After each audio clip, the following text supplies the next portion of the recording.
Chapter 122. The days on the road were extremely boring. However, Zhang Xiaohua didn't have high requirements. She had books to read every day, so she didn't care whether she was in the carriage or in her own room. On the contrary, she didn't have to work in the fields, so she had more time to study. The carriage traveled for another 10 days. During this time, the stone cow's singing didn't stop. At first, everyone admired it, but later, they hated it. In the end, they couldn't bear it anymore.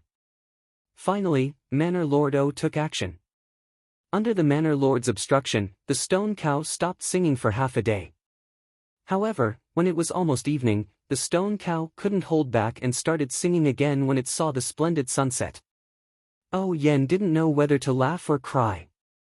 She could only let Aunt Qin talk to her to relieve her boredom.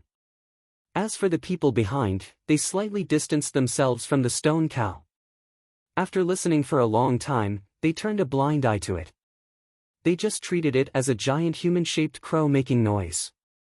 In the first few days, Zhang Xiaohua would drag He Tianshu out to find a place to practice martial arts every night. However, He Tianshu seemed to have learned his lesson from the first day and always refused.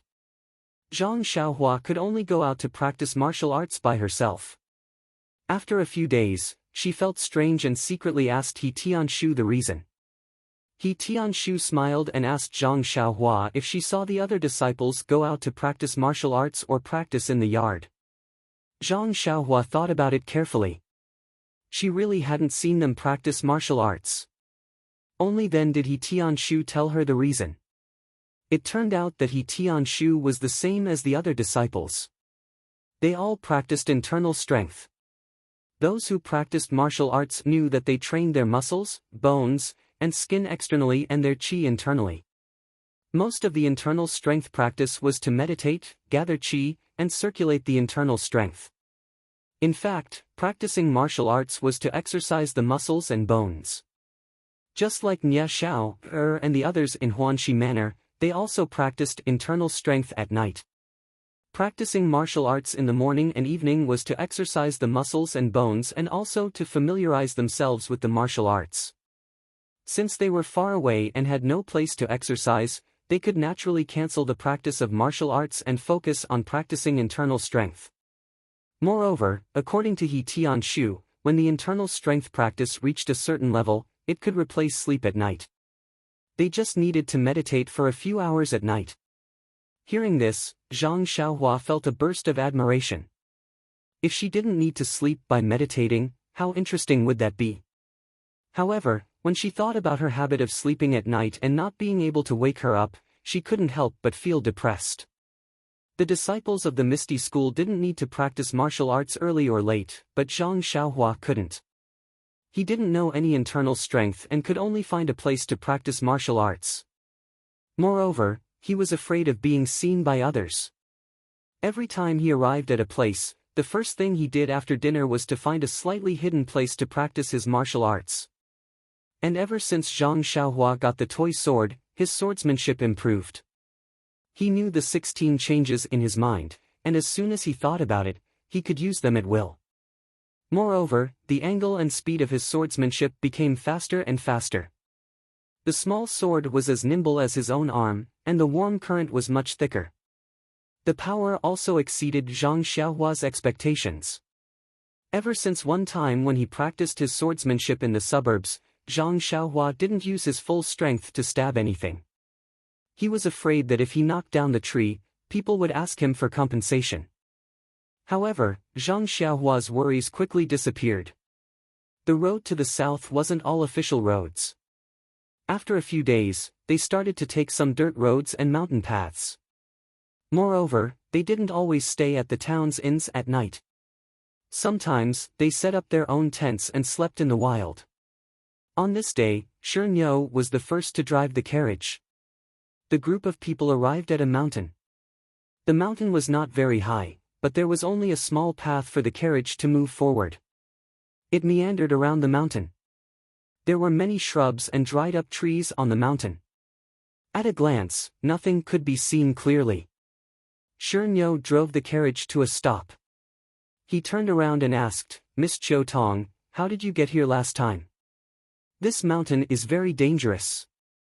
If there's an ambush, we'll definitely be at a disadvantage. Chiao Tong looked at the mountain and frowned. Last time, we passed through the mountain. There wasn't any danger. It seems that there's a path from the foot of the mountain. However, it's a long detour. I asked the guide before, and he said that it would take an extra day. Last time, I was in a hurry, so I didn't take the detour. Aunt Chin thought for a moment, then said, this time, the village lord is in the carriage. It's better not to take any risks. Look at the mountain. If there's a big rock falling down, no matter how high your martial arts are, it's useless. It's better to take a detour. Oh Yen didn't quite agree. She felt that it wasn't worth it to take a detour for safety. However, Aunt Chin said, it's only an extra day's journey. It's not a matter of days to reach Rejuvenation Valley. Also, your seed won't germinate in winter. Why should we take a risk for an insignificant day? Everyone in the carriage agreed. Fortunately, Oh Yen was also a person who readily accepted good advice. She didn't stubbornly insist on her views. Seeing that everyone was persuading her, she also agreed to take a detour. When the carriage had gone far along the small path in front of the mountain, several men in black appeared from the forest. Looking at the carriage that was getting further and further away, they made a hand signal. Then, they all used their qinggong and leaped up the mountain. The people in the carriage didn't know that they had avoided a disaster because of their caution. They continued to move forward. The next day, they went around the mountain and re-entered the planned route. The following journey was still not on the official road. They continued to pass through the mountains and forests. However, it wasn't as dangerous as this time. However, Shernyo, Aunt Chin, and the other disciples were extremely careful, afraid that something unexpected would happen. However, the heavens didn't let them. On this day, they were in front of a forest. Although there was a saying in the Jianghu, don't enter a forest. Looking at the forest in front of them, there weren't many trees. Most of the leaves had fallen off. The cold wind blew, making a whistling sound. It didn't seem to be dangerous, so everyone let down their guard. Just as Shernyo was singing a ballad and driving the carriage into the forest, sound was heard. A whistling arrow was shot out from the forest and nailed to the ground about 10 zhang in front of the carriage. The sudden arrow interrupted Shernyo's song. He immediately sucked in a breath of cold air.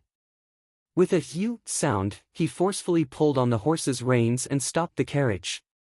Everyone in the carriage was chatting, so they all stopped talking. Even Zhang Xiaohua and the others in the carriage behind them were startled by this sudden situation. Many disciples were also stunned. They immediately took out their weapons and jumped out of the carriage, preparing to fight. Just as everyone was feeling nervous, a man came out of the forest on a horse. He was tall and was dressed very simply. He held a spear in his hand. The horse he sat on was not very handsome.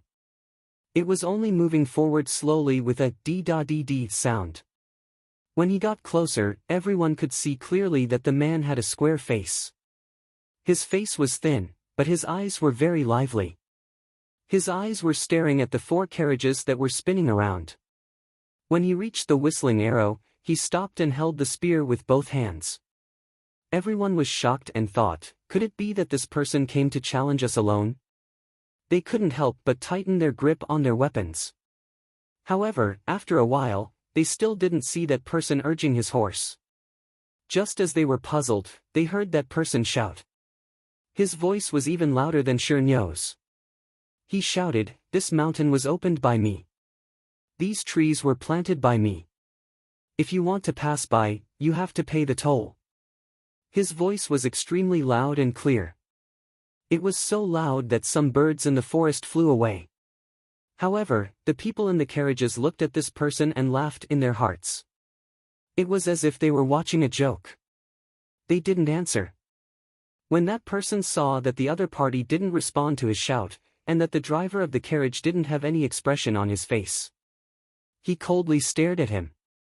He couldn't help but become angry. "What are you looking at? Were you the one who sang just now?" What kind of nonsense are you spouting? You are dirtying my ears for no reason at all. Hurry up and hand over the money, and I'll let you pass. Otherwise. At this point, the spear in his hand swayed in the air threateningly. The stone ox wanted to see what kind of skills this robber had, but when he heard him say that his singing was bad, it was simply exposing his reverse scale. The stone ox was furious. He jumped down from the carriage and walked toward the robber with his bare hands. The robber saw the coachman jump down from the carriage and walk toward him. He was stunned. When the stone ox got closer, he raised his spear and pulled the reins of his horse. Everyone in Huanxi Manor thought that he was going to drive his horse forward and stab Shernyo with his spear. Although everyone knew that Shernyo's external martial arts were at the peak of perfection, they were still worried for him when he faced a spear with his bare hands. However, that person pulled the reins. He didn't rush forward. Instead, he turned his horse and drove it back. Not only Shernyo, but the crowd was also in an uproar. What was he doing? While everyone was in a daze, that person returned to the forest and disappeared in a flash. Stone Ox frowned. Just as he was about to turn around, he heard the sound of a gong in the forest. 4 large horses rushed out from the forest. Behind the horses were a dozen or so men wielding weapons. They followed the horses as they galloped out. The people on the horses stopped in front of the stone cow. There were 4 people in a row. Other than the weak-looking scholar at the side, the other 3 were burly men. They were dressed in martial attire, and each of them held a sword in their hands. They stood on the horses and did not speak. The scholar urged his horse forward and said, "Where did you come from? You actually have guts. You can still keep calm in front of Nyoer. You must also be a martial artist." Shernyo frowned and said, "Why do you care where I come from? If you know what's good for you, quickly get out of the way and let us pass. Otherwise, don't blame us for being impolite." The scholar hadn't laughed yet. The group of strong men who surrounded them first roared with laughter. It seemed that they had never seen such an arrogant robber. The scholar said again, "This brother, I see that you are tall and have an imposing appearance. You must be a martial artist and have some unique skills. But, didn't you see the opponents in front of you? These are the 3 leaders of our families, and there are more than 10 brothers. Even if you have strong martial arts skills and a body made of steel, how many nails can you twist? Why don't you leave the gold and silver early? Everyone will have a face and it will be easier to meet in the future." Shernyo laughed out loud and said, "Your grandpa sure has always been the one to rob other people's masters. It's not other people's turn to be noisy in front of me. If you provoke me, I will directly break into your nest and take your gold and silver." At this time, the man on the horse frowned and said, "Military advisor, why are you being long-winded with him? We will swarm him. Why are we afraid of his martial arts? Let's rob the carriage first. If there is money, we will rob. If there is a woman, we will rob. Isn't it fun?" The people of Huanxi Mountain Manor originally had some people outside the carriage and some people inside. They were all watching the fun. When they heard the leader's words, they felt that it was insulting the manor lord and the others.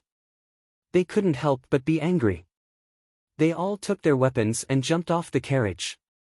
Except for a few female disciples guarding around the carriage, everyone else lined up behind Shernyo. He Tianshu whispered to Zhang Xiaohua. He also took out his long sword and guarded beside Oyan's carriage. Zhang Xiaohua didn't get off the carriage. She went to the front of the carriage and sat with the disciple driving the carriage. She watched the scene with interest. When the military advisor saw the military advisor change his expression, he changed his expression and changed his expression. Then, he said to the leader with a smile, "Don't be angry. The Jianghu today is not the same as before. The barbaric killing has passed. Now we talk about gentleness and using martial arts to convince people. Although we rob the poor and give to the rich, we have to follow the trend of the times and keep pace with the times. Otherwise, we will be ridiculed by our peers. As the ancient people said, it is better to lose 10 taels of silver than to lose an inch of face. Even if we can't win this time, we have to be ambitious, thoughtful, and ambitious strong men. One of the leaders at the side spat and said, I used to rob as much as I wanted, but what happened to me now? You still want to talk about gentleness? Do you want to see others talk to you? You all have weapons. Why don't you do it? The leader said, Second brother, don't be impatient. Now we talk about group and scale. If we don't have a reputation, who will come to join us? If we don't do it ourselves, won't we be swallowed by others in the end? I think what the military advisor said is reasonable. If we can't convince people with martial arts, it's not too late for us to do it. Either way, we will use weapons. It's a different soup but not the same medicine. The strong men's words were not hidden from the people of Huanxi Mountain Villa. Everyone was stunned and didn't know what to do. Were they robbers or preachers? At this time, the military advisor urged the horse forward and shouted to the stone ox, Brother, as you can see, we are not unscrupulous people, but we have to do the duty of enforcing justice on behalf of heaven. We have to do this. We can negotiate and let you go after you take the gold and silver. Look at your attitude, you don't seem to be happy. Fortunately, you're lucky to have met us. I'm not that talented, but I've just returned from overseas last year. I've learned a new type of robbery from overseas, and I want to show my ambition here. Since you've come to my territory, I'm the one who makes the decision. If you pass, our leader is a gentleman and will definitely let you pass. But if you lose, don't blame us for being rude. Leave behind the gold, silver, and beauties. What do you think? Everyone understood what he said, but they didn't know how to answer. Usually, when they encountered robbers, they just fought with their weapons. Now, this overseas returnee was talking about rules, which made everyone feel uneasy. At this time, Oh Yen, who didn't show up in the carriage, stretched out her hand and waved to a female disciple outside the carriage. The disciple looked over and after Oh Yen said a few words, the female disciple walked to the stone ox and whispered in his ear. The stone ox frowned and said to the group of experts, Fine, my master said to let you come. We'll take you all. Let's see if you're sent out by the government or if you're smuggled out. The military advisor was overjoyed and said, That's good. Let's fight peacefully. Don't shed blood. Alas, there are still some people in Jianghu who want to see blood. It's not good. Even if they can't hurt people, it's not good to hurt flowers and plants. It's inevitable to destroy the ecological environment. Oh, let's not talk too much. We have our own rules in our territory. Do you see the 3 heroes in front of you? These are the 3 tests. If 3 of you fight against 3 of our leaders, you will pass if you win 2 rounds. If you lose 2 rounds, you will have to leave behind 4 carriages and a group of women. What do you think? When the people in the villa heard this, they all slapped their foreheads. Oh my God, after talking for so long, wasn't it just 3 battles? Luckily, they were overseas returnees. If they weren't smuggled out, then they must be from some random sect. They were so long-winded. However, to be able to rob people to such a level, it was amazing. Of course, the stone ox didn't dare to agree casually. He quickly walked to the front of the carriage. Oh Yen glanced at him. This strong man knew how to calculate. Including He Tianshu, there were 3 people. Even if there was one more, it wouldn't be easy to get together. However, the stone ox didn't want to. He said, Villa Lord, I can handle this group of brats alone. Why do we have to go through so much trouble? Aunt Chin smiled and said, We've been out for so long and feel so bored. We only know how to travel all day. Now that there's a ready-made fun of us, why don't we enjoy it? I haven't seen such interesting bandits in so many years. The stone ox was originally an unromantic person. Hearing the villa lord and Aunt Chin's words, he couldn't be bothered with them. He returned to the front and said, All right, my master agrees. However, we still have a question. What if we win? What will you do? The military advisor smiled embarrassedly and said, We didn't think about that. But I'm the master of my territory.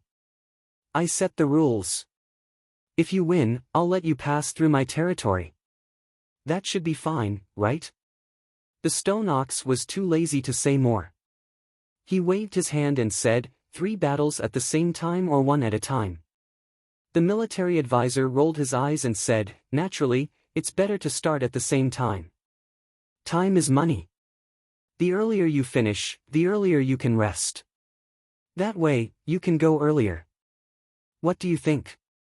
The stone ox was about to agree when a voice like an oriole came from the carriage. That's not right. When the strong men heard this, their eyes couldn't help but light up. They stared at the carriage, waiting for the beautiful woman to appear. Unfortunately, when Aunt Chin appeared, everyone's heads drooped. They were filled with endless melancholy. Her voice was so beautiful, but why was she so ordinary? Aunt Chin stood at the front of the carriage and said, if all 3 battles are held at the same time, won't they be split into 3 places? If your subordinates don't keep their promise and attack together, won't our carriage be in danger? We suggest that we compete 1 at a time. This chapter was written very reluctantly. It was written very slowly. It's stuck. Please collect it. Thank you. Chapter 123. The strategist didn't seem embarrassed at having his scheme exposed. He only shook his head and said, Sai, you really can't talk to a summer bug. Time is so precious and you guys are wasting it. You even look down on our character. You're looking down on the new generation of mountain kings. Forget it, since you came from afar to deliver supplies, we'll just put up with it. We'll listen to you this time. Afterwards, Zhou Ma came to the head commander's side and whispered in his ear for a while. The head commander nodded. Only then did the military advisor speak again. Since it's decided, who will you send for the first round? Is it this big guy? The stone ox glared angrily and raised its head to walk forward. However, it was stopped by Aunt Chin. The stone ox walked back to the carriage in confusion. Oh Yen said, Stone ox, don't be angry. We're just having fun. Is there anyone among the mountain bandits who can beat you and Aunt Chin? However, I'm afraid they'll use tricks. It's better to let He Tianshu go first. The stone ox was startled. He Tianshu? Can he do it? Aunt Chin smiled. Although He Tianshu isn't a high-ranking disciple, he's still a team leader. He's much stronger than the other disciples. He's just right to go. There aren't many in this wilderness who can beat him. Even if he loses, we don't have to worry. Don't we still have you? Let's see if these 3 people are your match. The stone ox didn't have many ideas in this regard. You guys are the ones making the decisions. If you say it's okay, then it's okay. Afterwards, Aunt Chin called He Tianshu to the front of the carriage and also gave him some instructions. He Tianshu was somewhat prepared to let himself go. Among all the people in the manor, he was now ranked 3rd. His little vanity was temporarily satisfied. When He Tianshu came to the front of the formation, he said to the strategist on the horse, My surname is He. I'm here to ask for advice.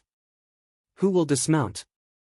The strategist looked He Tianshu up and down and smiled. This person in front of us has an imposing appearance. He must be an expert. We'll treat him seriously. Please wait a moment. Then, he cupped his hands to the person beside him and said, Second leader, please show them your strength. The second leader didn't say anything. He took out his sword and got off the horse. He walked in front of He Tianshu and took up a stance, please. He Tianshu saw that they were ready to fight and didn't hold back. He formed a sword sign and thrust it into the opponent's stance. Thus, the 2 of them exchanged moves. Although He Tianshu was very cautious when he attacked, he was actually somewhat contemptuous in his heart. As a disciple of the ethereal sect, he had always been a proud person. Although he was not a core disciple of the sect, he had always been very confident and did not think that this robber would be a match for him. However, after a few moves, he discovered that the man was not as weak as he had imagined. The man's attack and defense were good, and he was able to fight with ease. He Tianshu could not help but immediately restrain his thoughts and treat the man seriously. His sword moves were shwa shwa, one move after another, and he attacked the second head non-stop. When the second head saw the changes in He Tianshu's moves, he also revealed a smile at the corner of his mouth.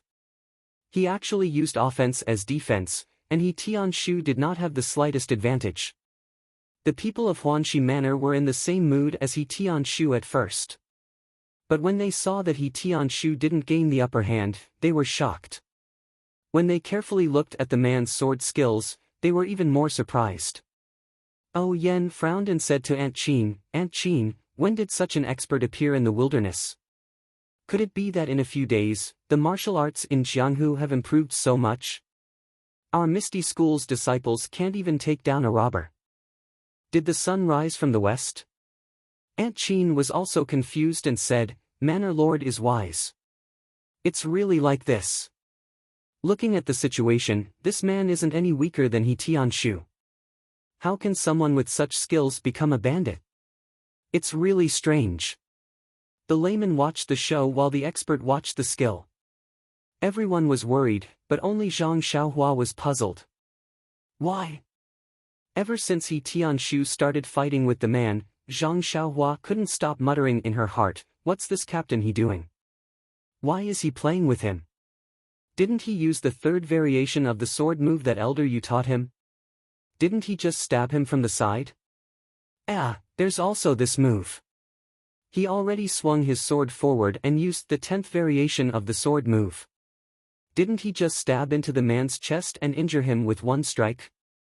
Damn, there's also this move. Using the first variation is so simple. I think Captain he is just playing with him. Actually, Zhang Xiaohua was only an armchair strategist. She only knew what to do after watching from the side. If she really went up to meet the enemy, she wouldn't know what to do when the other party swung his sword, let alone think of a move. Moreover, the onlooker saw more clearly. Being in the middle of a battle, one's life was always in danger. How would one have the time to observe other people's thoughts? Of course, Zhang Xiaohua could see this. More importantly, the variation of the sword move that Elder Yu taught her was indeed a top-notch move. It was something that the other party used to protect his life. Just as Zhang Xiaohua was cursing in her heart, there was a new change in the battle. He Tianshu couldn't help but feel annoyed when he saw that he couldn't win after attacking for a long time. His face seemed to be a little noisy. He moved his body and displayed another secret sword move from the Misty School. The moment he used this move, the second in charge couldn't help but feel a little pressured. He blocked left and right and actually retreated step by step. However, after retreating for a while, he changed his sword move and changed his style. He changed his sword move and moved around like He Tianshu at the beginning. The momentum of his sword move was also a little strange.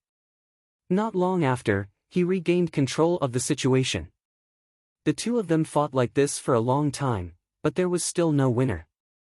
The people in Huanxi Manor were a little relieved. Only O Yen and Aunt Qin were puzzled. They didn't know who the thief was. At this time, the military advisor at the side said, "Stop, stop." When the second in charge heard this, he used his padao to knock He Tianshu's sword. Then, he moved out of the circle and silently looked at the military advisor. He Tianshu saw that the second in charge left and didn't chase after him. He only took a defensive stance and carefully took precautions. He was afraid of any tricks. That military counselor loudly said, "This brother's martial arts skill is actually so high that he is able to be on par with our second master. This is really unexpected. However, the two of you are evenly matched. If you continue to fight, it will inevitably take a lot of time. Why don't we call this a draw?" He Tianshu didn't understand and turned to look at Aunt Qin. Aunt Qin was at the side and naturally saw it clearly. That person was indeed not inferior to He Tianshu. Suggesting a draw was beneficial to her. Thus, she also said loudly, "All right, the military advisor is a straightforward person. Then it's settled. After a short rest, we will prepare for the second round." He Tianshu put away his sword and walked back to the carriage. The second in charge also got on his horse and returned to their side. Aunt Qin waited for He Tianshu to come closer and quietly asked, "Captain He, what do you think of the opponent's skills?" He Tianshu blushed slightly and said, "This person is very strong. After fighting with me for so long, he still looked like he wanted to continue. Perhaps he still has some tricks up his sleeve. Where did this expert come from? It's really hard to understand. Hall Master Qin, this one has let everyone down and didn't win this round. I am ashamed." Aunt Qin smiled and said, "Captain He, you don't need to mind. This is just a pastime. It's good that you came back without any mishap. There is always a mountain higher than the one before. There will always be experts in Jianghu. Captain He, you don't need to belittle yourself." After a while, the military advisor shouted again, "On the other side, have you finished your discussion? How about we start the second round now?" Aunt Qin looked at the stone ox and said, "Are you going up or should I?" Before the stone ox could reply, Oh Yen said from the side, "Stone ox, you go up. Aunt Qin doesn't like to gamble in front of others.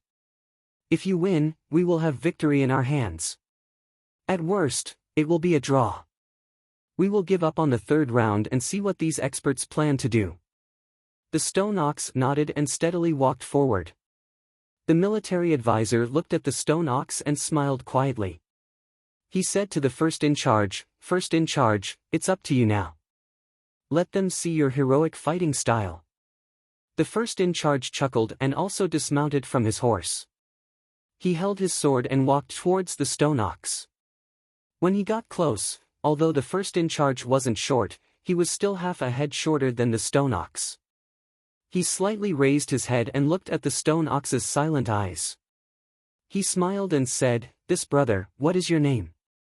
Can you let me know?" The stone ox shook his head and didn't say anything. The first in charge didn't force him and said, "Then, this brother, please make your move." You don't need a weapon." When the stone ox heard this, he still shook his head and said, "My fist is a weapon. You just have to be careful." The first in charge narrowed his eyes and said, "If that's the case, then I won't be polite." When he finished speaking, he held his sword and chopped down. The stone ox saw the ferocious power of the sword and wasn't afraid. He slightly tilted his body and dodged the blade. He punched the back of the sword. How could the first in charge let him have his way? He twisted his wrist and changed his stance. The blade sliced towards the stone ox's wrist. Although the stone ox was careless, it didn't mean he was stupid. Although his mighty King Kong hand wasn't afraid of weapons, who knew if his opponent's sword was a rare divine weapon? If he was injured because of carelessness, then he wouldn't be able to live up to his decades of experience. The stone ox quickly changed his stance and dodged the blade. He sent a palm towards the first in charge's chest. The first in charge couldn't dodge in time. He clenched his left hand and punched towards the stone ox's palm. Thus, after a few rounds, the two people's fists and palms collided. It was a simple collision of fists and palms, but the result was out of everyone's expectations. The first in charge's fist hit the stone ox's palm. Just like Zhang Xiaohua and Yu Dei that day, the stone ox flew out diagonally. When his body was in the air, he spat out a mouthful of blood. The first in charge didn't faint on the spot like Zhang Xiaohua. Instead, he quickly walked to his horse, picked up the stirrups and got on the horse. He waved his hand at the military counselor. The military counselor shouted, "Retreat." Then, the second in charge and the third in charge who didn't make a move, as well as the rest of the people, scattered and ran towards the woods. They were as fast as the ebbing tide and disappeared in the blink of an eye. The people of the Huanxi mountain villa looked at each other in dismay, not knowing what to do. They all looked at the open space in front of them. A moment ago, there were many ferocious experts who wanted to rob them and even proposed 3 rounds of competition. Now, there was not a single person. It was as if nothing had happened at all. After a while, everyone cheered in unison as if they had really gone through a life and death duel. The stone ox wasn't too proud. He raised his palm and looked it up and down. Then, he turned around and walked back. There was no expression on his face, as if he didn't care about his victory. When the stone ox returned to the carriage, Aunt Chin asked with concern, "Stone ox, that person didn't use any tricks, right?" The stone ox shook his head and said, "No. But looking at this person's bladesmanship, it doesn't seem simple. Why is his internal energy so weak? Although my mighty King Kong palm is powerful and can injure muscles and break bones, if he has profound internal energy, he should be able to resist it." Looking at his appearance, he didn't learn any profound internal energy cultivation method. It should be an extremely common cultivation method in Jianghu. Aunt Chin nodded and said, "I reckon that this first master's martial arts are about the same as the second master's. That second master was able to fight evenly with He Tianshu, but compared to you, he's definitely much weaker. It's possible that he was sent flying with a palm strike. However, I still feel that this group of bandits is very strange. They set up a best out of 3 match, but ended up with a weak finish. It's rather strange." Chiu Tong said in a low voice, "Maybe they saw Brother Shi's martial arts and knew that they were no match for him. That's why they ran away in fear. Who knows?" Oh Yen smiled and said, "It's probably like what Chiu Tong said. You guys have been in Jianghu for a long time and are used to thinking on a deeper level. Many things, perhaps from a simple point of view, this is a group of bandits who thought themselves clever. They first used the empty fort strategy to scare us. Then, a group of people came out to see our reaction. If we retreated, they would probably swarm us. But when they saw that we were prepared to fight back, they set up a trick and challenged us. When they saw our strength, they immediately ran away like a stray dog." When everyone heard this, they understood and agreed in unison. Although Aunt Chin still had some doubts, the crisis had passed. There was no point in saying more, so she closed her mouth. Although the strong people had retreated, they still had to pass through the forest. In order to prevent an ambush in the forest, He Tianshu and a few disciples used their lightness skills to explore the forest. Although the forest wasn't big, it wasn't small either. After the time it took to drink a cup of tea, they returned safely. The forest was empty, without a trace of a person. Thus, everyone packed up again. The group of disciples got off the carriage and walked on foot with weapons in hand. But when the carriage slowly passed through the forest, they didn't see any ambush. Only then did they believe that the group of bandits had really run away. Then, everyone got on the carriage and sped away. In a valley not far from the forest, the group of bandits got off their horses and sat cross-legged on the grass. The military advisor smiled and said to the big boss, "Old Zhao, how's my acting as a military advisor?" Old Zhao smiled and said, "Very good. You're worthy of being called a genius. This skill is something that we can't learn. Unlike Old Hong, who has the face of a dead man and doesn't dare to say anything for fear of giving the game away." The third boss said unhappily, "I'm not here to act. I'm fine with fighting and killing, but it's hard for me to get into character as a bandit. Since you guys insist on making me do it, then I can only keep quiet." The second boss said, "This Misty School's disciples are really good. The one who fought with me just now is surnamed He, right? He's a nobody, but he actually has good swordsmanship. He almost forced me to use my ultimate move. Luckily, Chi Shiotsai stopped me in time and didn't give the game away." Chi Shiotsai said, "I knew it. Brother Ma won't admit defeat. We agreed beforehand to find out their strength, so it doesn't matter if we lose. Brother Ma, why take it so seriously? But Old Zhao, is that stone cow really so powerful that he could make you vomit blood with one palm?" Old Zhao looked at their concern and smiled mysteriously, saying, "If you guys really think that I was injured by that stone cow, then our act will be extremely successful. According to reliable information, this stone cow has the highest martial arts in their group. If he really used his full strength, he might not be able to win within 100 moves. However, if he wants to make me vomit blood with one palm, then he must be dreaming. I just bit my tongue a little and spit out a little bit of blood, that's all." Everyone suddenly understood and gave him a thumbs up. Then, Chi Shotsai said, other than Stone Cow who has the highest martial arts in this group, we already know that. Next is Aunt Chin, we already know her martial arts. However, according to our information, she has been diligent in her studies these past few years, so there shouldn't be too many discrepancies. Old Zhao narrowed his eyes and said, Our Lord has said that we don't need to test her too much. This woman has always been cunning, so I'm afraid that she might see through something. Her martial arts have improved, but it's still not as good as Stone Cow's. Don't worry. However, this extra surnamed he is troublesome. Although his martial arts aren't that high, he can still tie down one of our experts.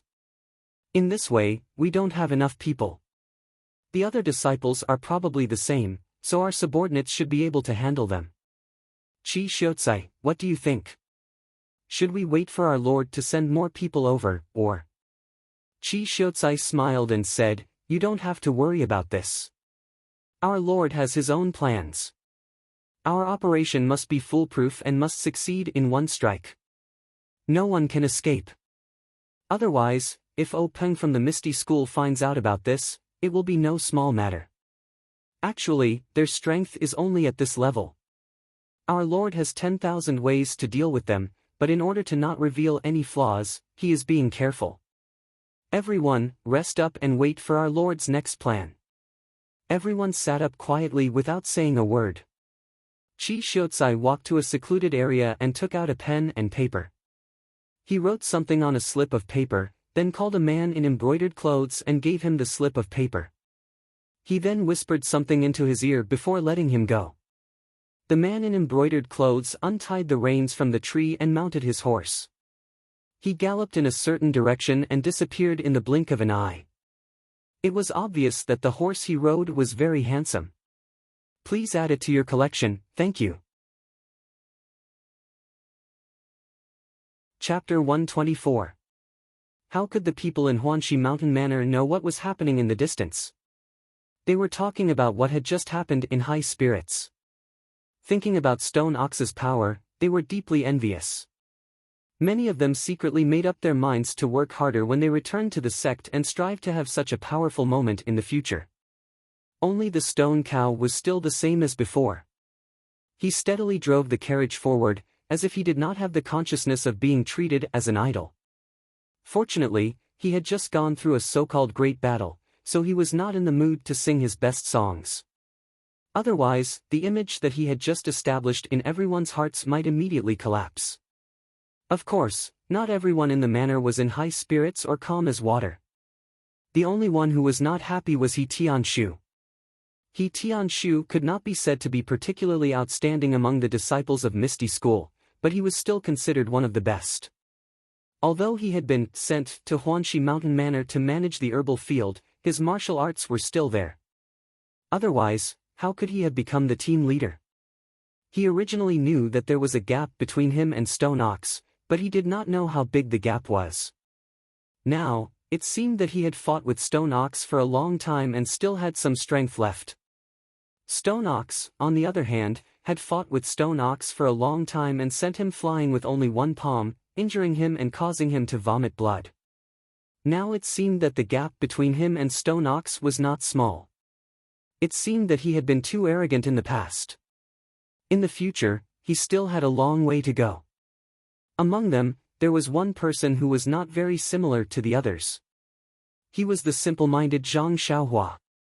He did not learn martial arts systematically, so naturally, he did not know the difficulties, especially when he saw Stone Ox send the strong man flying with one palm. He seemed to be reminded of his previous experience and immediately lost interest. Therefore, when the others were discussing, he had already picked up a book silently and was reading by himself. He did not even notice He Tianshu's self-deprecation. The robbery incident was like a wave in the river, disappearing in a flash. Soon, it became a joke after a meal. Even in the next town, when the Misty School's disciples came to pick them up, it was only mentioned as a pastime. However, Lan Dong, a disciple of the Misty School in this small town, was a careful person. After listening to it, he felt that something was not right. It was normal that the people of Huanxi Villa did not know about it. After all, they were from other places. He had been operating here for several years, so why hadn't he heard of any bandits? Moreover, it was the kind that didn't do anything ordinary. However, he could not tell these thoughts to Oh Yen and the others. After all, they had already asserted that this was a group of stupid bandits. Moreover, such a group of bandits might have appeared when he was not paying attention. The only thing he could do was to quickly write down his thoughts on a note and report it to his leader to let them make a decision. Moreover, he also believed that once his leader saw the news about Villa Chief O, he would immediately report it to the higher-ups in the sect. He would definitely not dare to delay. After this news spread, he was slightly relieved. The next thing he had to do was to find an opportunity to explain to Villa Chief O, Stone Ox and the others so that they would be more vigilant. However, when he told Oh Yen and the others about this situation, it was not out of his expectations. Oh Yen and Stone Ox did not take it seriously. Only Aunt Chin frowned slightly and wanted to say something. However, when she saw Oh Yen's determined gaze, she closed her mouth. She knew that Oh Yen wanted to go to Rejuvenation Valley wholeheartedly. At this time, she would not believe anything she said. However, speaking of which, who would know that Oh Yen had gone to Rejuvenation Valley? Even if someone knew, what reason did they have to stop her? Could it be that they had nothing better to do? When Lan Dong saw that his words did not attract any attention, he did not say anything more. However, when Oh Yen left, he proposed to send a disciple to escort her.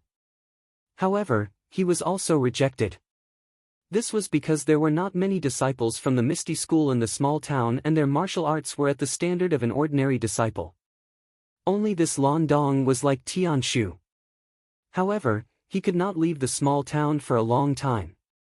Unless it was meaningful for him to escort, the others would do their best. On the other hand, Oh Yen used the reason that she did not want to affect the daily operations of the Misty School and rejected Lan Dong's good intentions. Thus, the group of people once again drove the carriage forward. As for Lan Dong, he returned to the small town and continued with his daily business. It was not until the second night after Oh Yen and the others left that there was news from the Misty School. When Lan Dong opened the note sent by the carrier pigeon, his expression could not help but change greatly. On it was written, Misty Mountain Villa has already sent an elder to provide support. When they received the news, they immediately sent out all their forces to protect the villa chief. Along the way, the Misty School's forces will prioritize the villa chief's safety. Lan Dong could not help but complain in his heart. It had already been 2.5 days since Oh Yen and the others left. Who knew what had happened? He hurriedly wrote down the situation briefly and released the carrier pigeon to pass the news to the disciples of the Misty School in the next small town. However, this place was no longer within the Misty School's sphere of influence. The Misty School's manpower was very spread out and the other small towns were not very far from here. Whether they could make it in time was still a problem. He could only send the news first. After finishing these matters, Lan Dong immediately gathered all the disciples of the Misty School in the small town. They rode their horses and followed the path that Oh Yen and the others had taken. After bidding farewell to Lan Dong and the rest of the ethereal sect's disciples, Oh Yen and the rest continued to follow the route they had planned and continued to move forward without stopping. However, after the farce of the robbery, they had become even more vigilant. When they came across some suspicious places, they would first send people to investigate before passing through. Just like this, a few days passed and no more accidents occurred. Hence, the anxious hearts of the group gradually relaxed. Actually, to them, the robberies and killings in the pugilistic world were really nothing.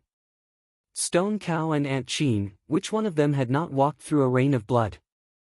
However, it was obvious that they did not have enough manpower this time and they still had to protect Oh Yen. Thus, they had to think twice before they acted and did not dare to make any mistakes. They traveled like this for another 3 days. On this evening, the sun was setting in the west and the evening mist was heavy.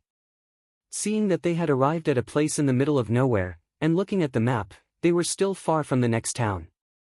Presumably, they would have to sleep in the wild tonight. Thus, Aunt Chin hurriedly ordered Stone Cow to walk all the way and find a place to rest. When the sky gradually darkened, the carriage finally arrived at the side of a small river. There was a spacious open space by the river and it was just nice to set up a tent. Thus, everyone stopped the carriage and took everything from the carriage, preparing to sleep here for the night. Although setting up the camp, burying the pot, and other matters did not have much to do with Zhang Xiaohua, but during this period of time, Zhang Xiaohua was very harmonious with everyone. How could she not help? Not to mention other things, Zhang Xiaohua had a lot of strength. She helped the male and female disciples carry things, set up the tent, and so on. She was so busy that everyone liked this diligent child even more. By the time everyone was done, the sky was already completely dark. Everyone had their own tasks. A group of male disciples went to guard the surroundings while the female disciples and some people from the mountain villa lived and cooked. Only Zhang Xiaohua was left with nothing to do. Zhang Xiaohua saw that it was still early for dinner, so she looked around. She saw a dark patch not far away. It seemed to be a small forest. Her heart skipped a beat. Why not use this time to pick up some firewood in the forest and finish today's homework together?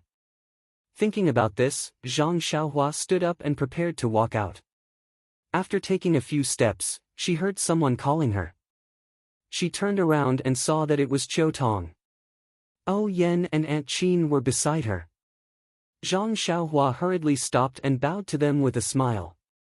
After greeting them separately, Qiu Tong asked, Zhang Xiaohua, are you going out? Zhang Xiaohua smiled and said, I saw that it was still early for dinner, so I wanted to go to the forest over there to pick up some firewood. It'll be useful in the evening. Qiu Tong said, what a good child. You even know how to pick up firewood. Zhang Xiaohua quickly said modestly, it's nothing, Sister Qiu Tong. I often do this at home. At this time, Oh Yan asked, after picking up the firewood, do you still need to practice martial arts? Zhang Xiaohua was stunned and asked, Sister Oh, how did you know? Oh Yan smiled and said, you went out to find a place to practice martial arts every morning and night. How could you hide it from our eyes and ears? However, Zhang Xiaohua, you've really exceeded our expectations. You're very diligent. Also, I heard from He Tianshu that you read books every day. You've already read a lot of the books I borrowed from you. Zhang Xiaohua's face was a little red. She said embarrassedly, Sister Oh, I didn't have a choice. I only learned a few scattered fist techniques. I was afraid that I wouldn't be able to practice them well, so I could only practice them secretly. That sword technique was also taught by Elder Yu. He didn't want others to know about it. I was also afraid that I would forget, so I could only avoid others. Oh Yan giggled and said, I don't mean to blame you. I just admire your diligence. Naturally, I know a thing or two about Elder Yu's sword technique. You can practice as much as you want. Actually, other people didn't really peek at you. Seeing that you're so focused on martial arts, when this matter is over, I'll talk to my brother and see if you have a good opportunity. Who was Oh Yan's brother? He was the leader of the Misty School. A casual word from him could fulfill Zhang Xiaohua's dream. At this time, Zhang Xiaohua couldn't believe her ears and was stunned. Qiu Tong saw Zhang Xiaohua's silly look and said softly, Zhang Xiaohua, why aren't you thanking the young miss? Zhang Xiaohua seemed to have woken up from a dream. Her face was filled with excitement as she said happily, thank you, Sister Oh. If I have a chance, I'll definitely practice martial arts well. Oh Yan said, Zhang Xiaohua, don't be happy too early. I'm just saying. Whether it'll work or not, it's still up to you. Zhang Xiaohua said, it's fine as long as there's a chance. Sister Oh, I'll definitely fight for it. Oh, right, there's one more thing. I don't know if I should say it. Oh Yan asked curiously, what is it? Speak. Zhang Xiaohua said embarrassedly, Captain, he also wants to read the book you lent me. Is that okay? Oh Yan was happy and said, it's fine. He Tianshu isn't an outsider. If someone from the pharmacy wants to learn about botany, it's fine as long as he doesn't teach it to anyone else. Oh right, don't damage my book. Otherwise, I won't let him read it. Zhang Xiaohua was relieved. Ever since Tianshu had given him the small sword, he had been looking for an opportunity to tell O Yen about Tianshu's book reading. However, along the way, there had not been any good opportunities. Today, he had finally finished his thoughts. He could not help but feel relieved. After all, he had received a gift from someone, and his mouth was bound to be tied. At this time, a pleasant voice sounded, "Zhang Xiaohua, how's your right hand recovering? Can you hold a sword?" Zhang Xiaohua looked gratefully at Aunt Qin and said, "Big Sister Qin, thank you for your concern. It's fine. It's recovering very quickly. I can hold a sword now, but it's still not flexible enough." Aunt Qin said, "Not flexible enough fingers is a big flaw in practicing the sword. You have to practice well. Also, you have to pay attention to moderation. Don't overwork yourself. It's not good if you hurt your fingers." Zhang Xiaohua smiled and said, "I know. I've been doing recovery exercises. When I feel pain, I'll immediately stop." The four of them chatted for a while before Zhang Xiaohua said goodbye and left. However, after taking a few steps, O Yen reminded her again, "Zhang Xiaohua, don't go too far. Finish practicing and come back early. There might be a storm tonight." Hearing this, Zhang Xiaohua looked up at the sky. Sure enough, the sky was gloomy. The stars that were usually as bright as pearls were nowhere to be seen. Even the full moon was nowhere to be seen. Zhang Xiaohua smiled and said, "I know, big sister O. I'll come back after practicing. I'm still waiting for dinner." After speaking, she waved at the three of them and walked towards the dark place alone. When Zhang Xiaohua reached that place, she discovered that it wasn't a forest, but a small hill. He couldn't pick up firewood, but it didn't delay his practice. Thus, Zhang Xiaohua first took out his beloved small sword and practiced the sword move with ease. After many days of practice, this sword move was even more refined. It was different from the first time he used the small sword to poke a big hole in the bamboo. During this period of time, Zhang Xiaohua mainly practiced the control of the small sword's strength. Now, his control of strength was very exquisite. When the strength was high, he could easily poke a big hole in something in front of him, such as a rock or a big tree. When the strength was low, under the same speed, he could lightly tap on a big tree, leaving only a small dot. This could be considered a little trick that Zhang Xiaohua figured out himself after he practiced the sword move. Oh Yen was right. When Zhang Xiaohua practiced his Fist of the North Star 9 times, the familiar cold current flowed through his body and the raindrops fell pitter-patter. Since today's homework was finished, Zhang Xiaohua naturally didn't stay any longer and quickly ran back to the campsite. But when he was halfway there, he suddenly had a strange feeling and couldn't help but stop, allowing the raindrops to fall even more densely on his body. But when he calmed down and listened carefully, other than the bonfire in front of the villa, everyone's hurried footsteps and people's shouts of, "It's raining, put away the clothes," there didn't seem to be any other movement. The pitter-patter of the raindrops was either dull or clear, covering up other movements in the world. The rain became heavier and heavier. Zhang Xiaohua didn't dare to stay any longer and quickly rushed back to the campsite. And on the small hill where he was practicing his fist technique, a person dressed in night clothes with a hood over his face quietly poked his head out and coldly looked at his back. Then he looked at the night sky dripping with rain and smiled with satisfaction.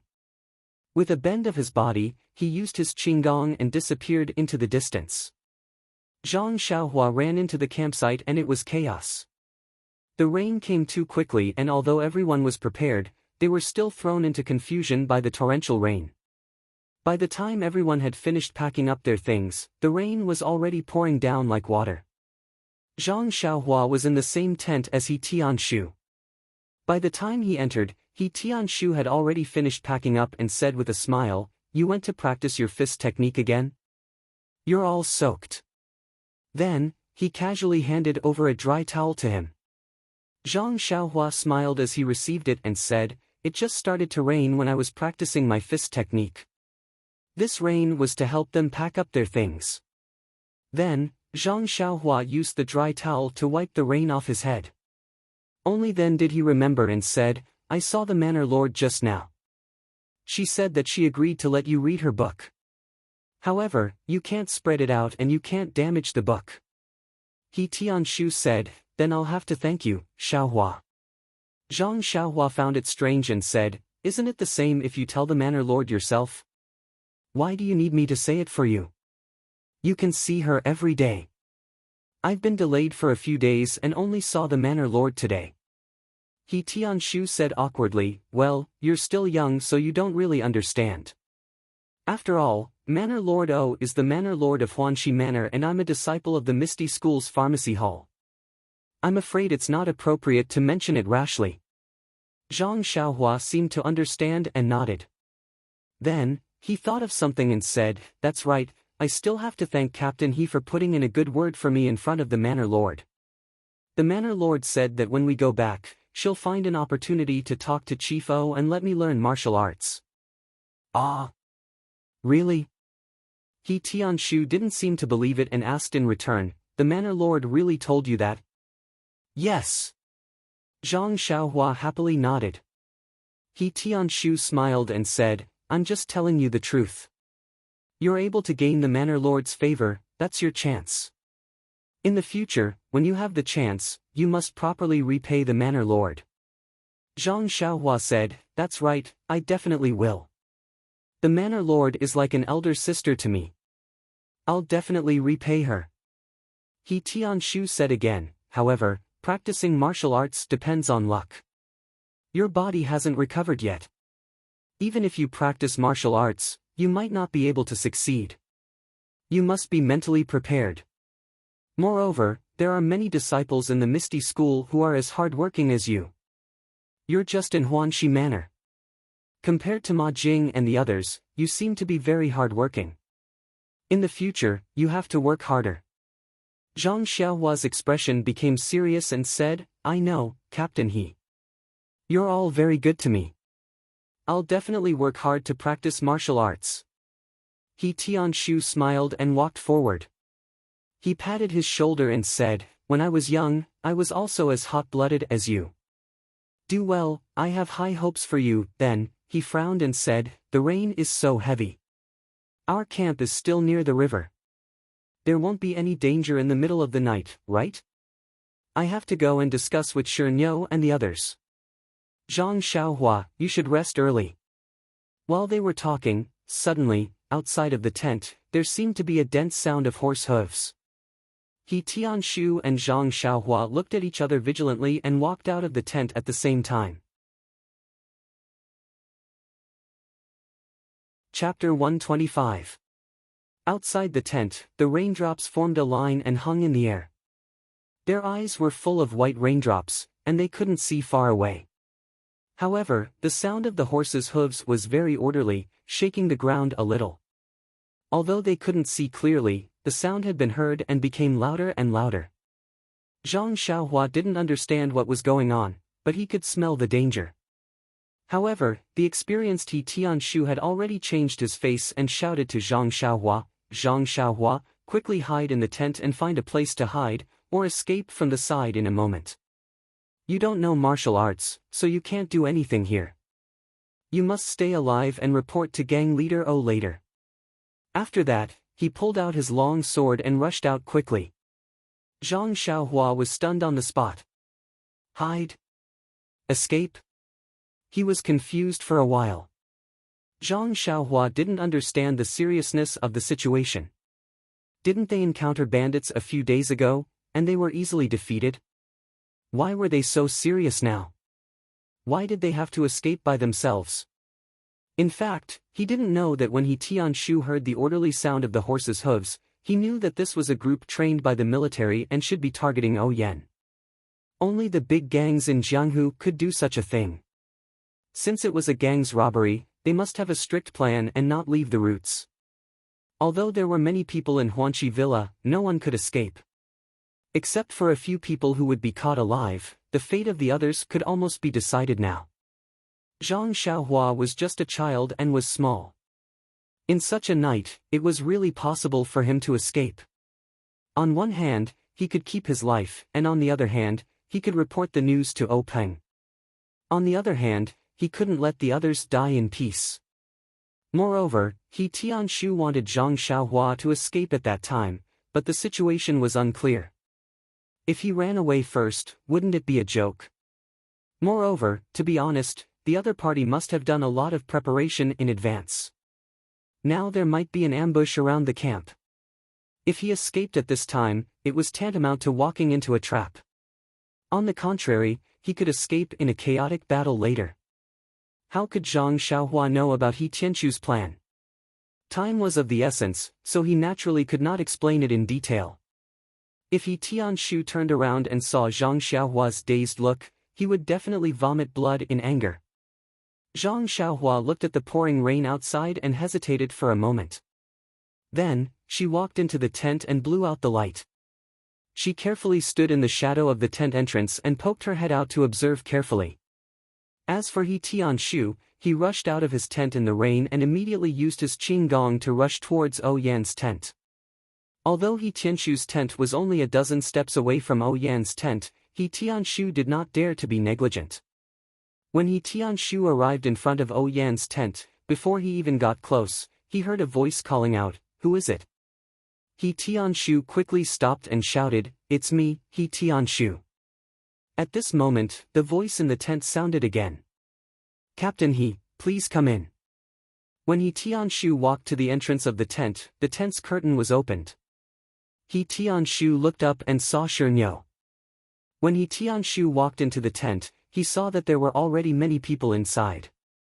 Aunt Qin, O Yan, Qiu Tong, Shernyo, and a few female disciples. He Tianshu did not delay and said to Shernyo, "Senior brother, you must have heard the commotion." Shernyo's face was stiff as he nodded and did not speak. He Tianshu knew his personality and did not mind. He turned to ask Aunt Qin, "Hall Master Qin, what should we do?" Aunt Qin said, "We'll deal with the situation as it arises. Since things have reached this point, we have been too careless. Changgu, take a few disciples and prepare the horses. When the fight starts, mix together. Protect the manor lord and break out of the encirclement. Then, return to the town we passed by a few days ago and find Lan Dong and the others." A female disciple in the tent agreed and took 2 people out in the rain. Then, Aunt Qin ordered the rest of the disciples to go to their respective tents. She instructed everyone to take out their weapons and prepare for battle. At this moment, the sound of horse hooves that covered the sound of the rain stopped. He Tianshu walked out of the tent with his sword in hand. When he saw everything in front of him, he could not help but suck in a breath of cold air. Not far away, there was a row of horses. It was hard to tell how many there were in the dark, but the horses stood still in the wind and rain. They must have been trained for a long time. The people on the horses were dressed in night clothes and had black masks over their heads. It was impossible to see the origin of this group of people. At this moment, Shernyo, Aunt Qin, and a group of male and female disciples all took out their weapons and walked out of the tent. They stood in the rain with their heads held high and faced the black-clothed people. Seeing that the people on the other side did not move, He Tianshu turned around to look at Shernyo and the others. He then circulated his internal energy and shouted, "Friends on the other side, why are you surrounding our camp? Is there a problem?" The black-clothed people on the other side still did not move. He Tianshu could not help but frown. Just as he was about to say something, the sound of hurried horse hooves came from behind the black-clothed people. It came from afar and soon arrived in front of them. The black-clothed people seemed to know that it was their helper. They all opened up a path for the horse to rush to the front. When that person arrived in front of everyone, they could only vaguely see a short black-clothed person sitting on a majestic horse. His face was also covered by a black mask. When the horse stopped, the black-clothed person lightly snorted. It was like a needle piercing into He Tianshu's ear, causing his blood and qi to surge. He Tianshu felt that he had to circulate his internal energy to suppress the surging internal energy. He Tianshu was shocked. This kind of internal energy was top-notch in Jianghu. He did not know who this person was, but he actually wanted to kill him tonight. Open up, thinking of this, He Tianshu held his sword and cupped his fists. He circulated his internal energy and said, "The person in front must be a senior. I don't know why you can't forget my Misty School's disciples. If I have offended you in any way, after today, I will bring a bramble and ask for punishment." The black-clothed person at this time also spoke. His voice was slightly hoarse and old. "You are only a low-ranking disciple of the Misty School. You don't have the qualifications to speak to me. There is also no need to curry favor with me. You must have seen today's situation clearly. If you know what's good for you, quickly surrender and obediently return with us. Otherwise, don't blame us for offending the heavens." Before he finished speaking, Aunt Chin's clear voice rang out, "The scoundrel on the other side, since you dare to sneak attack us, why don't you dare to show your true face? You dare to wander the Jianghu without daring to show your name." It was still the same old voice. He said calmly, "Aunt Chin's voice is still as good as ever. You also lived a carefree life in the Misty School. How would you know the feeling of drifting in the Jianghu? You must have forgotten it long ago. This kind of provocation is useless. You still want to stall for time. In this wilderness, what kind of reinforcements do you have? Stop the idle chatter and surrender. Otherwise, I will give the order." After he finished speaking, that person raised his right hand. Since things had come to this point, there was naturally nothing to discuss. In fact, He Tianshu's words did have the intention of stalling for time, but he also knew that this was just a fantasy. His side only had so much strength, and looking at the formation of the black-clothed men, he was afraid that they had already figured out his situation and looked as if they had already won. Looking at the black-clothed person's arm falling bit by bit, He Tianshu didn't dare to make a decision. He turned around to look at Aunt Chin and the stone cow. He saw Aunt Chin and the stone cow look at each other, then both leaped up and pounced at the black-clothed person outside. Thus, He Tianshu didn't hesitate and also pounced in the other direction. As for the remaining disciples, they all roared and pounced with weapons in their hands. Only a few female disciples were left behind. They held long swords in their hands and protected Yan's tent. When the black-clothed person saw the Misty School's group rushing out, his arms suddenly dropped and he spat out a word, "Kill." That voice actually caused everyone's hearts to tremble. The black-clothed people all swung their stirrups and dismounted. They tiptoed and went to meet the Misty School's group. In an instant, the two groups of people were standing together. Just as He Tianshu was about to charge forward, a black shadow suddenly swept past from above. With a sharp whistle, the shadow said, "Surnamed He, your opponent is me." Before the shadow finished speaking, a long sword pierced towards He Tianshu's chest like lightning. He Tianshu was shocked. He dodged with a sidestep and calmed down a little. He immediately formed a sword seal and returned the favor. The two of them attacked and defended each other. Sword light flashed. After dozens of moves, there was no clear winner. The stone ox also met an opponent halfway. That person was holding a chi-mei cudgel. When he waved it around, it made a humming sound. The falling raindrops seemed to be blown away by him. Although the stone ox didn't have a weapon, when he used the mighty King Kong hand, it didn't seem to be inferior to that person's. His moves were wide, and he only attacked the black-clothed man's vital points. As for his own body, other than his vital points, he still had to defend himself. As for the other places, when the cudgel hit them, it only made him frown slightly. Under the stone cow's reckless attacks, the black-clothed person couldn't help but be at a disadvantage. Today, Aunt Chin also abandoned her snake fist and took out her weapon. It was a flexible sword. Under Aunt Chin's dancing, it was like a nimble snake coming out of its hole. Every move drew blood. In just a short moment of contact with the black-clothed people, several of them were injured. Just as Aunt Chin was in the mood to kill, a red-tasseled spear suddenly came out from the side. Like a fierce dragon, it was aimed at her face. Aunt Chin didn't panic. She exerted strength in her legs and flipped into the air. The spear barely pierced through her body. Aunt Chin was in the air and she stabbed her sword at the wrist holding the spear. The black-clothed person wasn't simple either.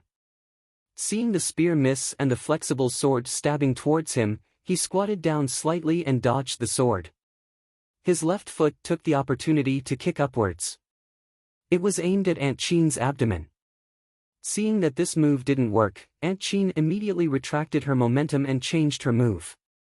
Thus, the two of them started fighting. At this time, all the black-clothed people, except for the one with the old voice who came last, had already dismounted and attacked. The old man in black sat steadily on his horse. Seeing that Tianshu, the stone cow, and Aunt Chin were all stopped by his own people, he finally calmed down and looked at the other battles. Oh, Yen didn't bring too many disciples with her this time. After all, they were all trained by the Misty School. Moreover, which of them were mediocre? On the other hand, although the black-robed men outnumbered those from the villa, they could not bring too many people with them when they acted in secret, so they did not have an absolute advantage in terms of numbers. Moreover, in order to avoid failure and being found out by others, these black-robed men were not disciples of that gang, so their martial arts level was inferior to that of the disciples of Huanxi Villa. Therefore, when the two sides fought, 1 or 2 or 3 black-robed men fought against a disciple of a villa, but it was still a tie. When he saw the situation in the field, the old man in black calmed down and seemed to have a card up his sleeve. In his mind, there was no need for his lord to be so cautious. He let the elites and 1 or 2 elders of the faction come over. Wouldn't they be dealt with quickly and easily? Even if they were recognized, what could they do? He was already his prisoner. What else could he do? However, his lord had always been cautious. He'd better act according to the plan. Anyway, the current situation was still under his control. As long as he captured the leader, he could go back and report. Thinking about this, the old man in black looked at the tent that Tianshu and the others came out of. There were still a few female disciples guarding it, blocking the entry of the black-clothed people. Just as the old man in black was thinking about Yen, there were some changes on Tianshu's side. Tianshu stared at the black-clothed person for a while. Suddenly, he felt that the swordsmanship was somewhat familiar. After thinking carefully, he suddenly shouted, You're the second master of the robbery path a few days ago? You actually used a saber to perform swordsmanship. No wonder I felt that the swordsmanship was familiar. The black-clothed person laughed and said, Very good. The disciples of the Misty School are indeed extraordinary. You even recognized me like this. I used a saber to fight you to a draw. Today, I'll let you see my true power. After saying that, the swordsmanship changed again. It was fast and strange. In the night, Tianshu was not careful and was stabbed in the right arm. Fortunately, he saw it quickly and quickly withdrew his sword to protect himself. Only then did he suffer a light injury. Even so, the blood flowed down his arm and dripped to the ground with the rain. Tianshu saw that the situation was not good. He did not dare to hide anymore. He raised the tip of his sword and performed the secret swordsmanship of the Misty School disciples. One move after another, he fought with the black-clothed person again. Since the one who fought with Tianshu was the second master, then the one who fought with the stone ox must be the first master. Unfortunately, the first master used a chi mei stick today. His moves were completely different. Although his figure did not change, how could the stone ox recognize him? The stone ox was too lazy to think about it even if the first master was still using a saber. The question of how come the person who was beaten by me to vomit blood is standing in front of me now? Is his martial arts even better than that day? How could it be compared to smashing someone to death with a fist? Although the first master had considered the stone ox's martial arts, he had still underestimated it. Now it seemed that he had been at a disadvantage and could only hold on. However, his task was only to prevent the stone ox from being distracted. Wasn't the black-clothed old man, who was more powerful than the stone ox, still on the horse? Yes, the old man in black was still sitting on the horse and did not make any movements. At this time, the people of the Huanxi manor were like a piece of meat on the chopping board. They were being pulled by the black-clothed person's saber bit by bit. They were only waiting for the final moment when the butcher's saber slid down. There was some ridicule in the eyes of the old man in black, as if he was playing a game of cat and mouse. He seemed to be able to hear the moans of the opponent in his ears. He enjoyed it very much. At this time, the fighting in the field had reached its climax. From time to time, there were screams. Perhaps it was the black-clothed person or the people of the manor. However, except for the old man in black and Zhang Xiaohua, who was hiding in the shadow of the tent, the others probably had no time to care about it. In such a dark night, as long as they could save their own lives, it was more important than anything else. And our poor Zhang Xiaohua really did not know what to do at this time. In his 13-year life journey, he had experienced the fight in Luzhen and the fight with the bandits of Shizue Mountain on the way back to the Guizhuang house from 8 Mile Ditch. Although he was also a participant in these two fights, he played the role of a guinea pig from the beginning. Because he did not have any martial strength, he was knocked down with one kick. Now that he had a trace of power to protect himself, he was eager to have a try. On the other hand, Lu Zhen's encounter was not life-threatening. Although the fight in Shizue Mountain was very bloody, Lu Yueming controlled it very well. Zhang Xiaohua did not feel that his life was in danger. However, today was different. There were continuous fights in the field. From time to time, people were injured and lost their lives. In the eyes of Zhang Xiaohua, this cruel scene gave rise to a deep sense of oppression. It made Zhang Xiaohua a little breathless. It made Zhang Xiaohua only want to escape from the scene. Moreover, didn't he Tianshu also tell him to find a chance to run away when the situation became chaotic? But what about Sister O and Sister Qiutong? For a moment, Zhang Xiaohua was in a dilemma. However, he had forgotten that if he stayed, he would not be of any help. He was only standing on the side of his conscience and ignoring his own abilities. However, fortunately, for the time being, the black-robed men and the disciples of Huanxi Mountain Villa were in a state of balance. Although many people on both sides had lost their fighting capacity, they were still evenly matched. The black-robed men did not have extra people in the tent, so Zhang Xiaohua was still safe. There were 7 or 8 tents in the camp of Huanxi Mountain Villa. They were all set up around O Yan's tent in the middle. Zhang Xiaohua's tent was on one side. Just as Zhang Xiaohua hesitated for a moment, suddenly, he saw a sword light flashing behind O Yan's tent. The tent was cut open and several people came out. Because of the darkness, he could not see clearly, but they must be O Yan's group. Zhang Xiaohua was overjoyed. He moved and was about to run over there. However, at this moment, the black-clothed old man who was sitting on the horse moved his eyes. He exerted strength in his legs and stepped on the horse's back. His arms shook and he flew off from the horse's back like a big bird. He flew straight towards the tent in the middle. After a few leaps, he arrived in front of the tent. "Please collect it, thank you." Chapter 126.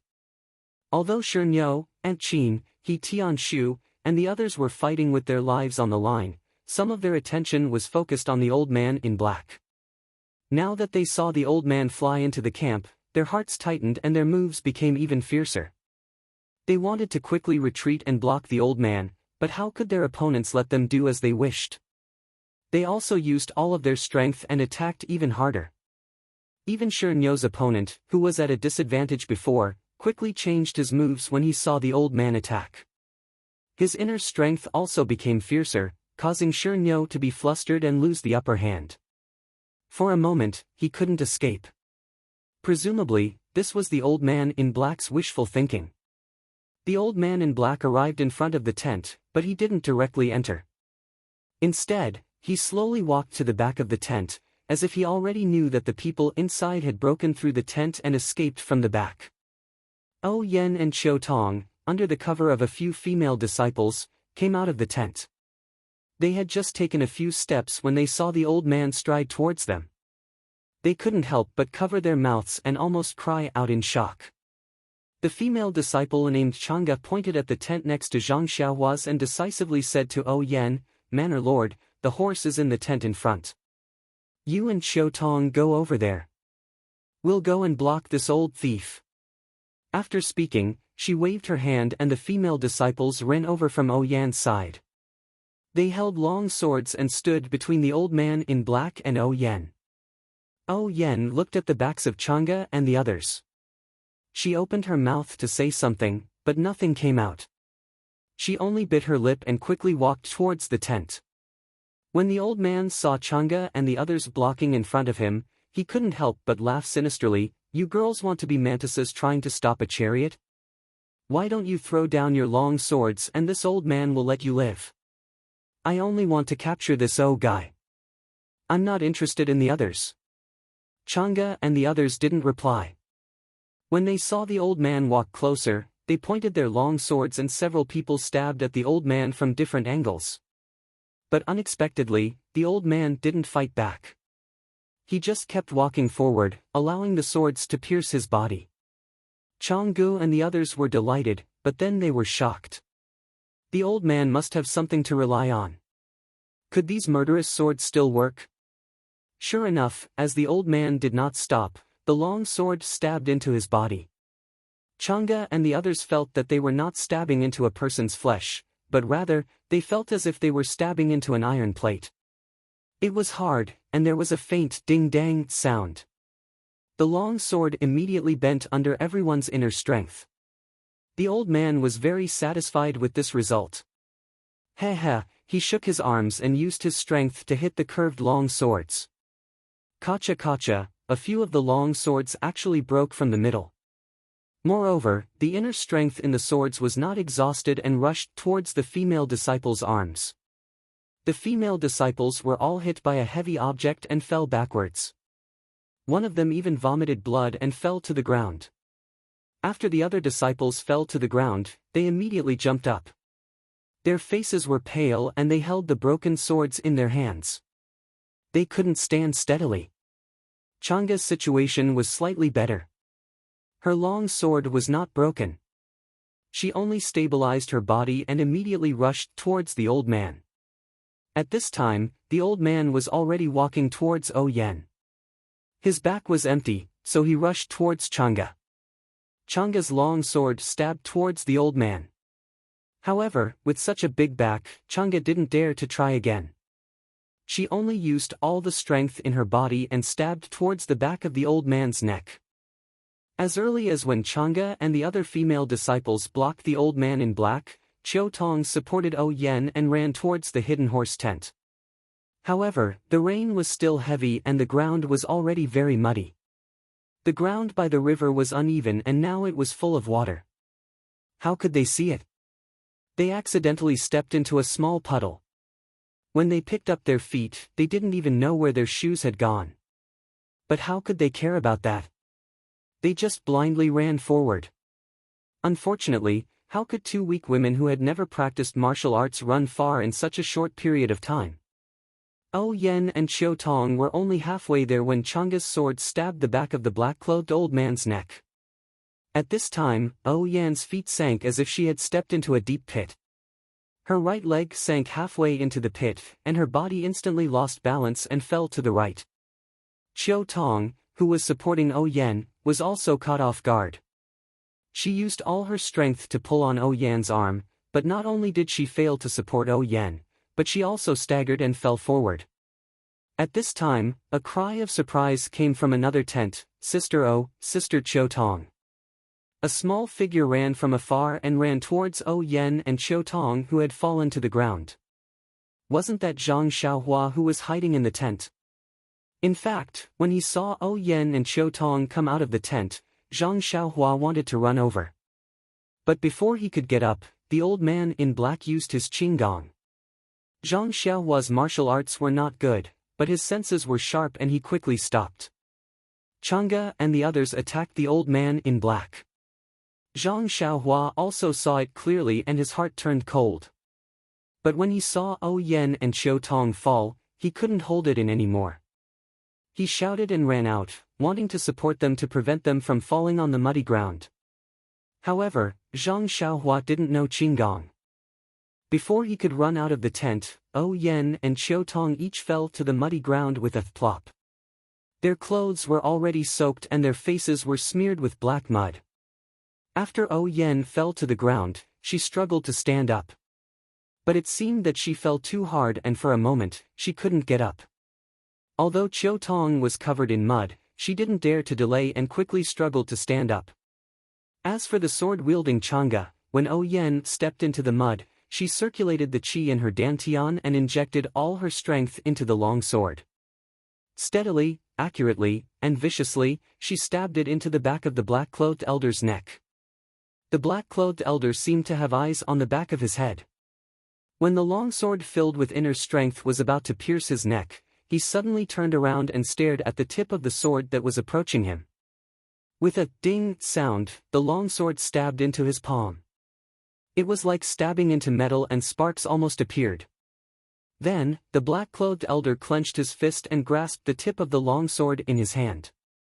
With a little bit of strength, he broke the tip of the sword with a kacha sound. Then, he waved his hand and the tip of the sword shot towards Chang'e's chest like an arrow. Chang'e was shocked and quickly swung her sword to block it. But it was too late. Chang'e barely managed to tilt her body and dodge the tip of the sword. Unfortunately, the tip of the sword was too fast. Just as Chang'e's body moved, the tip of the sword was in front of her eyes. She only had time to dodge the tip of the sword. With a plop sound, the tip of the sword pierced deeply into Chang'e's left shoulder. A sharp pain came and Chang'e couldn't help but let out a low growl. The powerful force in the tip of the sword actually caused the injured Chang'e to lose her balance. She took a few steps back and with a plop sound, she also fell onto the muddy ground. Blood gushed out of her shoulder like a fountain and Chang'e fainted for a moment. The black-clothed elder stood there without moving. When he saw that Chang'e had fainted, he then walked towards Yan. At this time, Zhang Xiaohua had already rushed to Yan's side and was reaching out to help Yan up from the mud. The black-clothed elder walked slowly, looking at everything in front of him with ridicule. He had already noticed when Zhang Xiaohua rushed out of the tent. However, he saw that Zhang Xiaohua's steps were clumsy and heavy, and didn't even know the basics of lightness skills. Looking at his small figure, he was basically a child who had just started to develop. He only treated him as a manservant in Huanqi manner and naturally didn't take him seriously. He could deal with a disciple of the Misty School like Chang'e with a wave of his hand, not to mention a child. Perhaps he could take Zhang Xiaohua's life with just a finger. When Zhang Xiaohua helped Yan up from the mud, Qiu Tong also got up from the ground. When the two of them pulled Yan forward, one on the left and one on the right, they found that Yan's right foot was injured and couldn't touch the ground. It must be because of this that Yan couldn't stand up just now. Thus, Zhang Xiaohua placed Yan's right hand on his shoulder. He took a step forward and squatted slightly. His left hand took Yan's left hand from Qiu Tong's and placed it on his shoulder. Qiu Tong was stunned and immediately understood. She quickly helped Zhang Xiaohua place Yan on his back. Zhang Xiaohua's body had just started to develop and he was still half a head shorter than Yan. His thin and weak body looked a little thin on Yan's back. Fortunately, Zhang Xiaohua's arms were strong and it wasn't very difficult. By the time Qiu Tong placed Yan on Zhang Xiaohua's back, the old man in black had already walked up to them. When Zhang Xiaohua saw this, he ran as if he was weightless. However, he didn't run towards the tent, but the small river by the side. Qiu Tong followed behind him. The old man in black watched Zhang Xiaohua and Qiu Tong's movements as if he was watching a play. He didn't disturb them and only frowned when Zhang Xiaohua ran towards the small river. He didn't care if Yan and the others ran towards the tent on horseback. With his Qinggong, even if Yan was riding a horse, he was confident that he could catch up to her. However, in the current river, due to the rising water level, the river bed was faster and the water was more turbulent. If Zhang Xiaohua jumped into the water, it would be like a cooked duck flying away. This was something the old man in black would never allow. Just as the old man in black was about to use his qinggong to catch up, suddenly, a tall man in black riding a horse arrived at the scene. Then, a loud voice rang out, "Brothers, there are more than 10 fast horses coming from the distance. They are probably reinforcements from the Misty School. Let's cut the Gordian knot quickly." This abnormally loud voice was very familiar to the people in Huanxi Manor. Soon, everyone remembered. Wasn't this the bandit who first appeared in the farce in the forest that day? It wasn't clear whether this guy was reminding his accomplices or encouraging the people in Huanxi Manor. Anyway, after this voice rang out, the people in Huanxi Manor immediately became energetic. On the other hand, the men in black seemed to be a little defeated. The balance that had been maintained for a long time was broken by this guy's voice. However, this instigator didn't have any sense of shame. He clapped his hands, turned his horse around, and rode in the direction he came from. It wasn't clear whether he would continue to explore or escape. The playful look in the old man's eyes immediately disappeared. He thought to himself, "In that case, oh girl, don't blame me for being ruthless." Thinking of this, he immediately quickened his pace and used his qinggong to chase after Zhang Xiaohua, who was running in front of him. Not long after, he caught up with Qiu Tong. Seeing that he was about to catch up with Yan, the old man in black didn't increase his speed to pass by Zhang Xiaohua to block his path. Instead, he maintained his speed and secretly circulated his qi. His hands immediately turned pale gold. At this time, Qiu Tong, who was beside him, saw the strange behavior of the old man in black and immediately shouted, "Xiaohua, behind you." Zhang Xiaohua, who was running, was still very sensitive. She had already sensed that something was wrong behind her. When Qiu Tong reminded her, she immediately stopped. At this time, the foundation of her martial arts was revealed. She stood steadily and turned around. However, the old man in black didn't stop. He continued to rush toward Zhang Xiaohua and Yan. His pale gold palms seemed to be about to swing out. Seeing this, Zhang Xiaohua didn't have time to put Yan on the ground. She just let go of her hands. She didn't care if Yan was standing on the ground or not. She exerted force with her right leg and rushed toward the old man in black. Yan and Qiu Tong both knew how good Zhang Xiaohua's martial arts were. He hadn't even learned a single set of martial arts. He hadn't even learned a single word about the inner strength cultivation method. If he rushed forward like this, it was no different from feeding the tiger with his own body. He was only trying to buy some time for Yan. Yan and Qiu Tong both shouted, "Zhang Xiaohua." They actually sounded like they were about to cry. Actually, when Zhang Xiaohua was running with Yan on her back, she had already thought about it. Although Yan was the manor lord of Huanxi Manor, she usually treated her very well.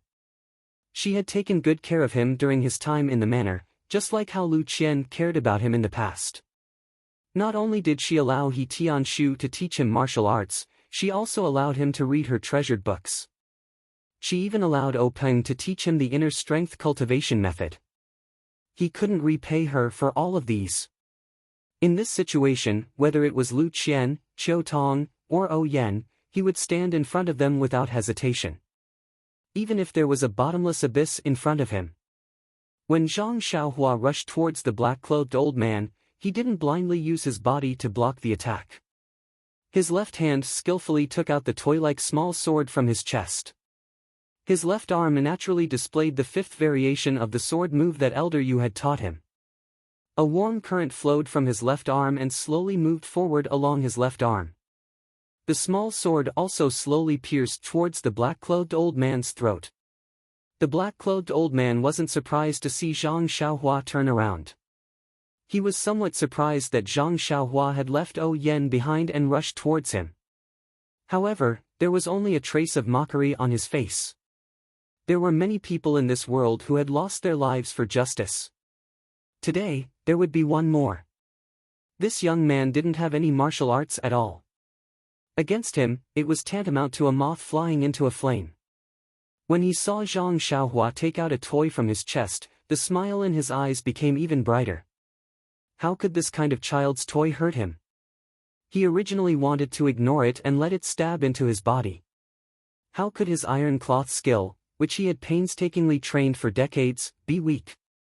However, he saw this young man stab his sword very steadily. Although the sword was very slow, the angle and timing were very good. The direction of the sword was also his throat. For the sake of caution, the black-clothed old man still raised his left hand and blocked in front of his throat. He was prepared to snatch Zhang Xiaohua's toy just like he had grabbed Changa's long sword. At the same time, the black-clothed old man's figure didn't stop. Instead, he continued to move forward. His right palm turned towards Ou Yen, who was beside Zhang Xiaohua. His goal at this time was no longer to capture Ou Yen.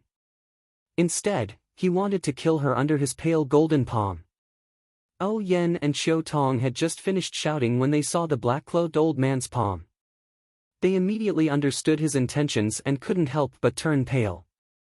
Even Chang'e and the other female disciples couldn't stop this Jianghu expert. How could Zhang Xiaohua be his opponent? How could they escape from his evil clutches? Just as they were thinking, Zhang Xiaohua's small edgeless sword had already hit the black-clothed old man's palm. That warm current just happened to flow into the small sword at this time. The sword and palm collided, but there wasn't a dang sound like Chang'e's long sword. It also wasn't as the black-clothed old man imagined that Zhang Xiaohua would be sent flying on the spot. Instead, there was a poochie sound, the sound of flesh being pierced. That small edgeless sword actually pierced through the palm filled with internal energy. Moreover, its momentum didn't decrease. The black-clothed old man's heart was greatly shocked. How could he still care about hitting Ou Yen with his pale golden palm? When the palm was halfway through, it immediately changed direction and hit Zhang Xiaohua's chest. At the same time, he immediately circulated his internal energy to his throat, only to make his throat as hard as a real piece of iron. He waited for the small sword to be deflected with a dang sound. However, something strange happened. Zhang Xiaohua's sword pierced the black-clothed old man's throat. It only paused for a moment. Immediately, like piercing through tofu, there wasn't the slightest bit of resistance as it entered the black-clothed old man's throat. The black-clothed old man was horrified as if he had seen a ghost. His eyes widened and his mouth opened. He couldn't say anything. At this time, his right palm had already struck Zhang Xiaohua's chest.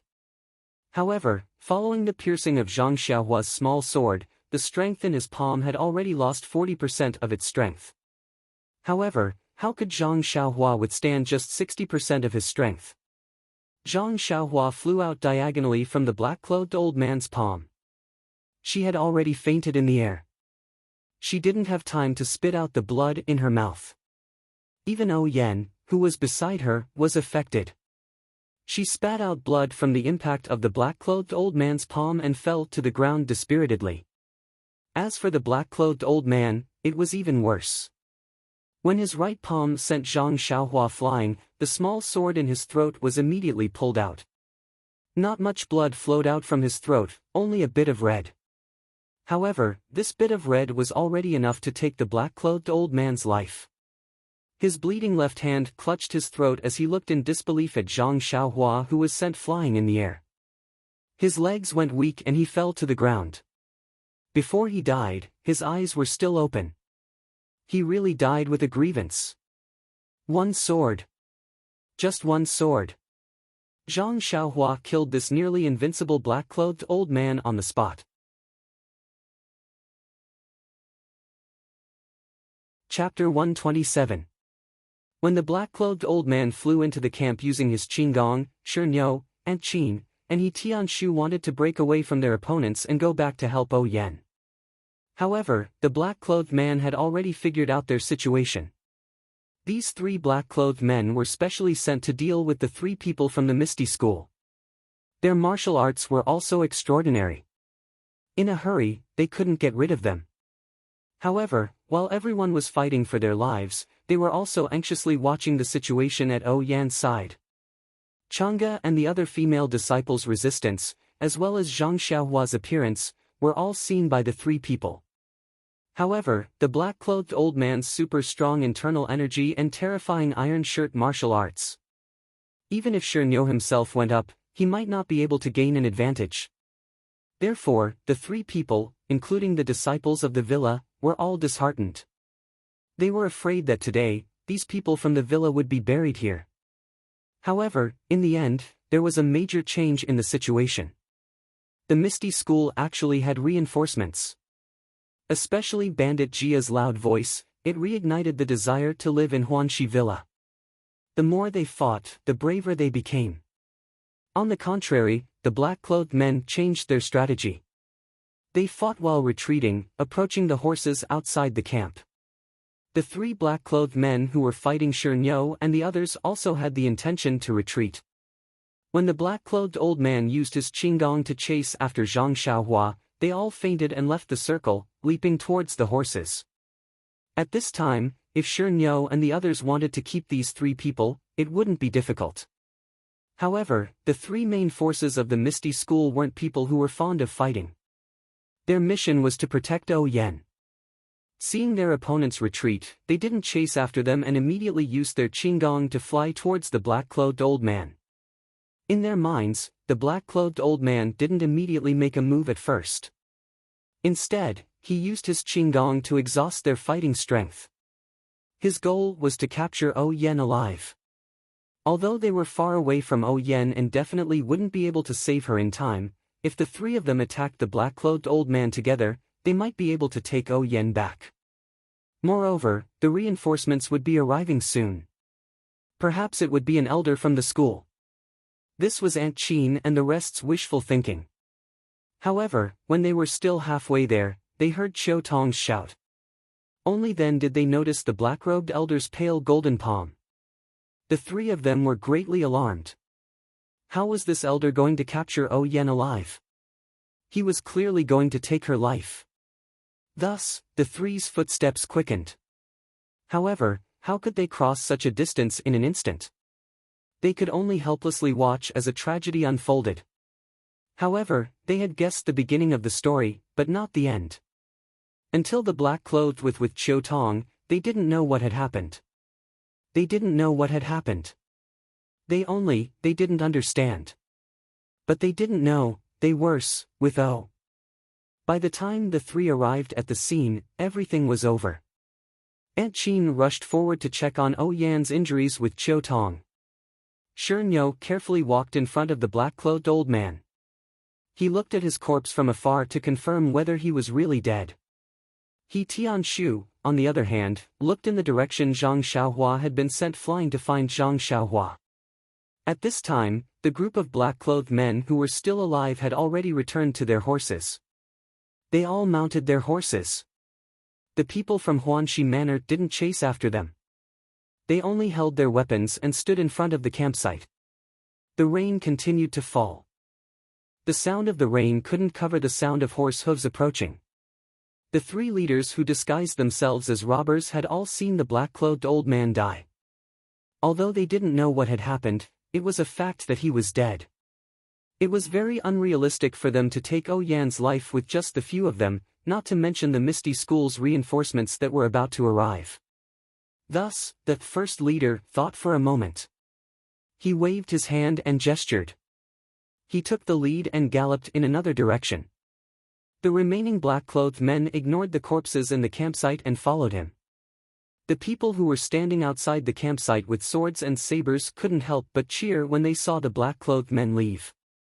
There were even a few people who relaxed and fell to the ground, throwing their swords and sabers to the side. At the same time, the sound of horse hooves in the distance finally came closer. The person on the horse saw the tent in the campsite and quickly shouted, "Are you the brothers from the Misty School? Wasn't that the voice of Lan Dong, who they saw a few days ago?" A disciple who recognized Lan Dong also quickly responded, "Brother Lan, you're finally here. It's us." When Lan Dong heard the response, half of the stone in his heart was lifted. He swung the stirrups and dismounted. Seeing the sorry state of the people, his heart tightened again. He quickly asked, "Where is Manor Lord O?" Everyone pointed to Oyen's location.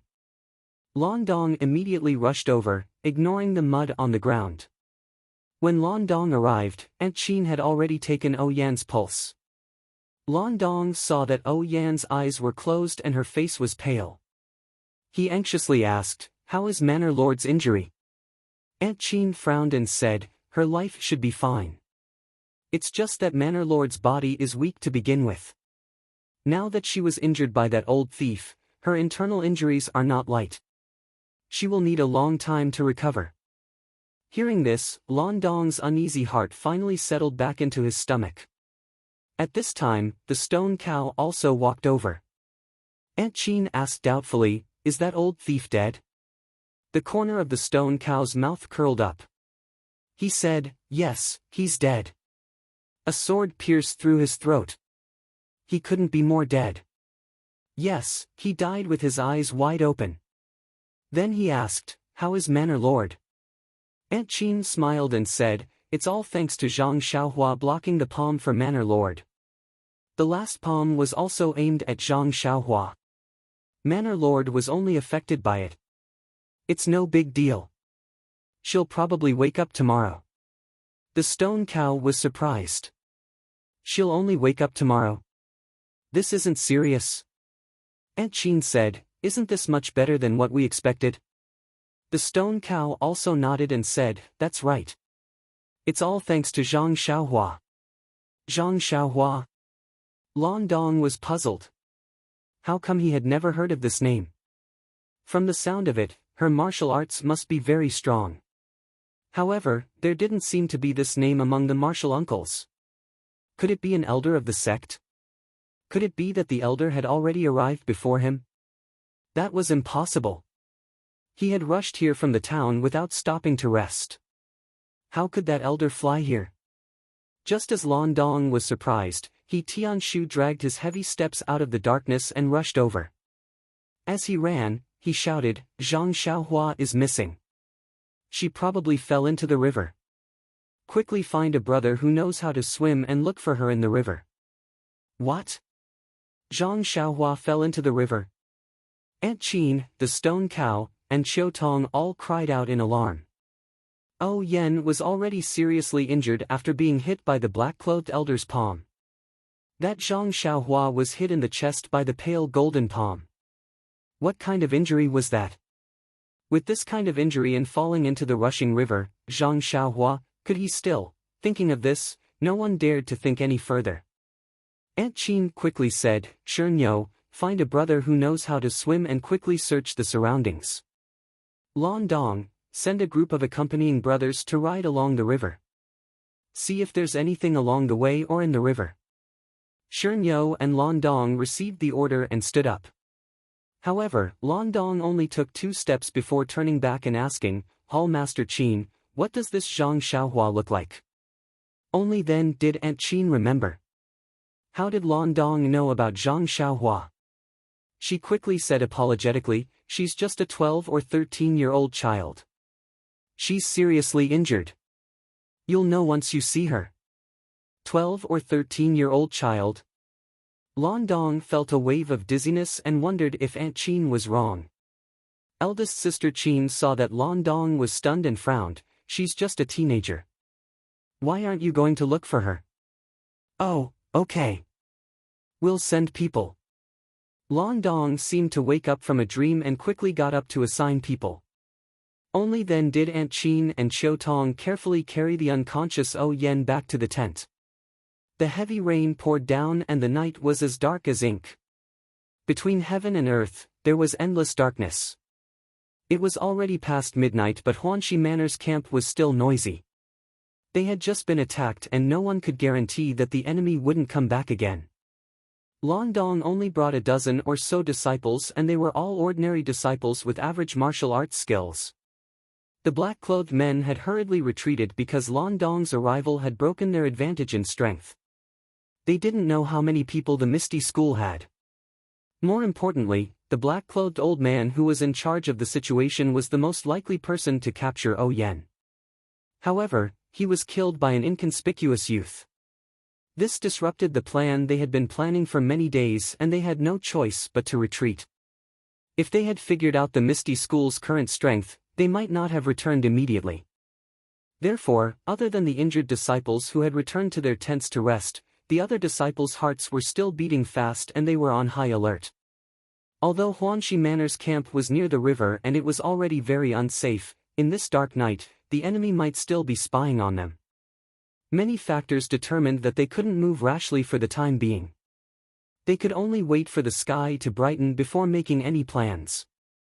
For the same reason, there weren't many disciples who went to look for Zhang Xiaohua. In fact, all the disciples in the camp already knew what had just happened. They also knew that Zhang Xiaohua had not only saved Ou Yan but also everyone in the camp. The black-clothed old man's martial arts skills were obvious to all. Even if Lan Dong and the rest came to the rescue in time, the dozen or so of them were far from being a match for the black-clothed old man. Everyone's fate was inevitably the same as Ou Yan's and they were all killed by the old man's palm. They knew that Zhang Xiaohua was hit in the chest by the black-clothed old man's pale golden palm and they already knew that he was most likely killed on the spot. Even if he still had a breath left, his severely injured body was swept into the river and even if there was only a little bit of life left, it would be extinguished. They were also willing to go to the river and follow the river to look for Zhang Xiaohua. However, the river was turbulent and they didn't know where he had been washed away. Moreover, the sky was dark and it was raining heavily. The torches were extinguished, so where could they find the light to look for him? Although He Tianshu's men and those who rowed down the river were anxious, they also knew that they were doing their best and leaving the rest to fate. At the beginning, He Tianshu still shouted a few times with a loud voice, and several disciples also followed suit.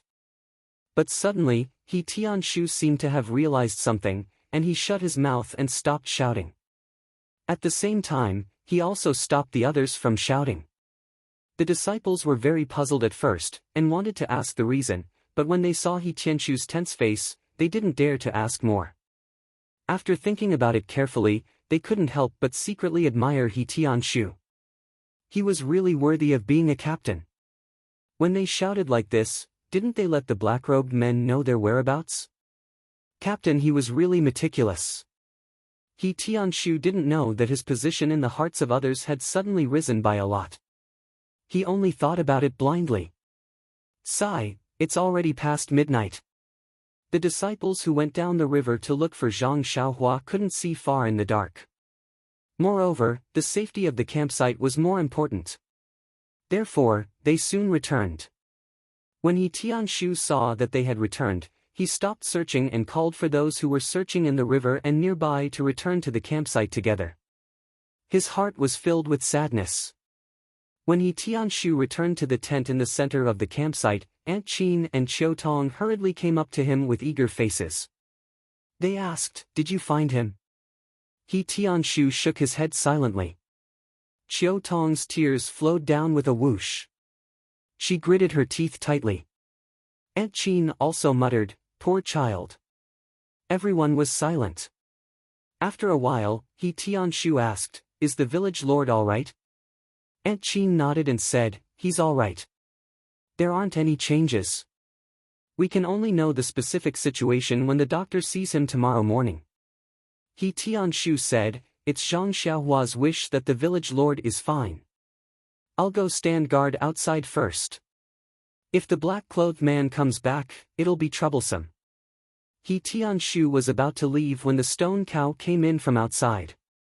Seeing He Tianshu, he asked, "You still haven't found him?" He Tianshu said, "No." The stone cow sighed and turned to Aunt Qin, "I've already checked that old thief." Aunt Qin and He Tianshu's eyes lit up. They asked in unison, "Who is it?" The stone cow shook his head and said, "This person has old injuries on his face. His face has long been disfigured. I can't tell who he is. The light golden palm and iron shirt aren't high-level martial arts. There are at least 100 people in Jianghu who have reached his level. It's not easy to find him." Aunt Qin nodded and said, "What about the other corpses? Did you find any clues?" The stone cow shook his head again and said, "These people have all gone through strict training. They all wore ordinary night clothes and didn't carry anything. Their weapons were also common in Jianghu. It's hard to find anything. Aunt Chin thought for a moment and said, no matter. Keep these corpses and weapons well and bring them back to Misty Mountain Villa. If we can't identify them, the experts in the sect will do it. Leave this matter to them. The stone cow agreed and was about to leave. At this moment, Aunt Chin called out to him and asked, how did that old thief die? Hearing this question, He Tianshu looked at the stone cow anxiously, wanting to know the answer. The stone cow's expression was strange and said, there were 2 wounds on that old thief's body. One was his left palm, which seemed to have been pierced by something. The other was his throat, which seemed to have been pierced by a sword. I don't know how Zhang Xiaohua did it. At that time, the sky was dark and I couldn't see clearly. What about you? Aunt Chin shook her head. What a joke. The sky was so dark and it was raining. Although one could see things in the dark when one's internal energy was strong, she hadn't reached that level yet. When the stone cow heard this, he smiled bitterly and said, then it can only be a mystery. This Zhang Xiaohua probably didn't have much luck. Alas, this fellow was frank and outspoken. His words made everyone feel sad. At this moment, He Tianshu suddenly asked, Brother Shi, were the wounds on that old thief's hand similar to those of a long sword, just narrower than a normal long sword?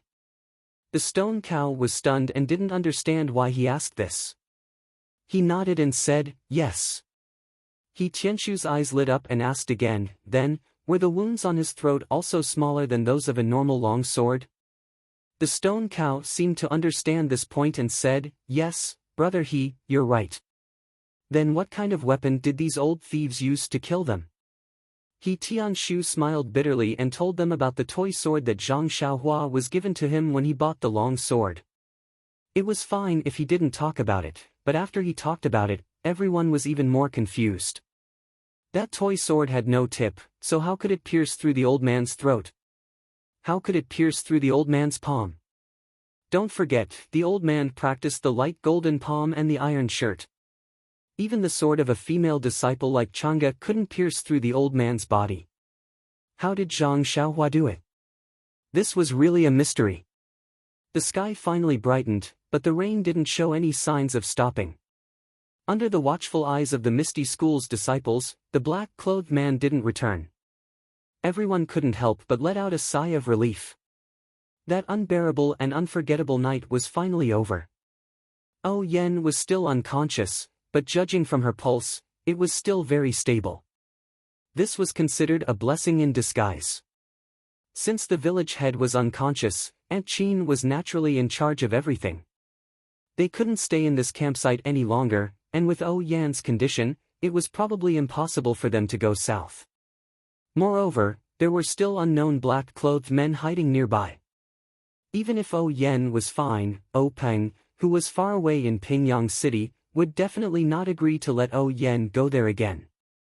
Hence, when the sky was slightly brighter, Aunt Chin gave the order to pack up the campsite and return quickly. Naturally, they couldn't take the old route on the way back. Aunt Chin followed Lan Dong's instructions and went on the nearby official road. She redrew the route back to Pingyang City. She would rather take a long detour than take the small roads. She would rather travel slowly and stay in a town for the night. Furthermore, Lan Dong quickly reported the robbery to the higher-ups and requested for more people to come and assist them. When Oh Yen woke up, it was already afternoon. The first thing she did when she woke up was to ask about Zhang Xiaohua's situation. After listening to Aunt Chin's explanation, she felt dejected. Everyone's decision wasn't wrong, and it wasn't realistic to send people to look for him now. It would be better to wait until they met up with the people from the Misty School. As for Aunt Chin's decision to return to Pingyang City, Oh Yen didn't have much objection. Oh Peng originally didn't agree to her coming out this time. She had coaxed and pestered him to let her go. She thought that she was just a village head and didn't have any grudges in the pugilistic world. What danger could she possibly be in? However, the cruel reality told her that humans were harmless, but tigers hurt people. Anyone who survived in the pugilistic world couldn't forget this cruel rule at any time. However, no matter how hard Oh Yen racked her brains, she couldn't remember who exactly she had offended. Please add it to your collection, thank you.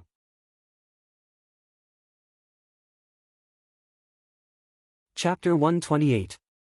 Yan's caravan traveled for a few more days.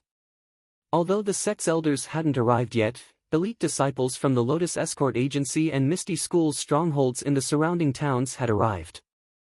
Yan's safety could be considered guaranteed.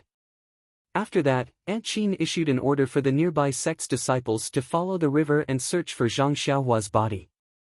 There would be a great reward if they found it. Thus, other than the disciples who had a mission, everyone else followed the river to search.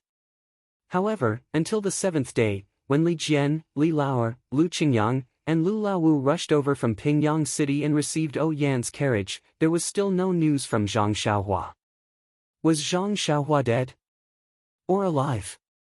On that day, that night, and that moment, Zhang Xiaohua was struck in the chest by the black-clothed elder and immediately fainted. Her body was sent flying and fell diagonally towards the river. Zhang Xiaohua was originally running towards the river with Yan on her back. The place where they exchanged blows wasn't far from the river. Zhang Xiaohua's body was small and the black-clothed elder's palm strength was vigorous. Although this palm strike couldn't directly send Zhang Xiaohua into the river, only half of her chest was left on the river bank.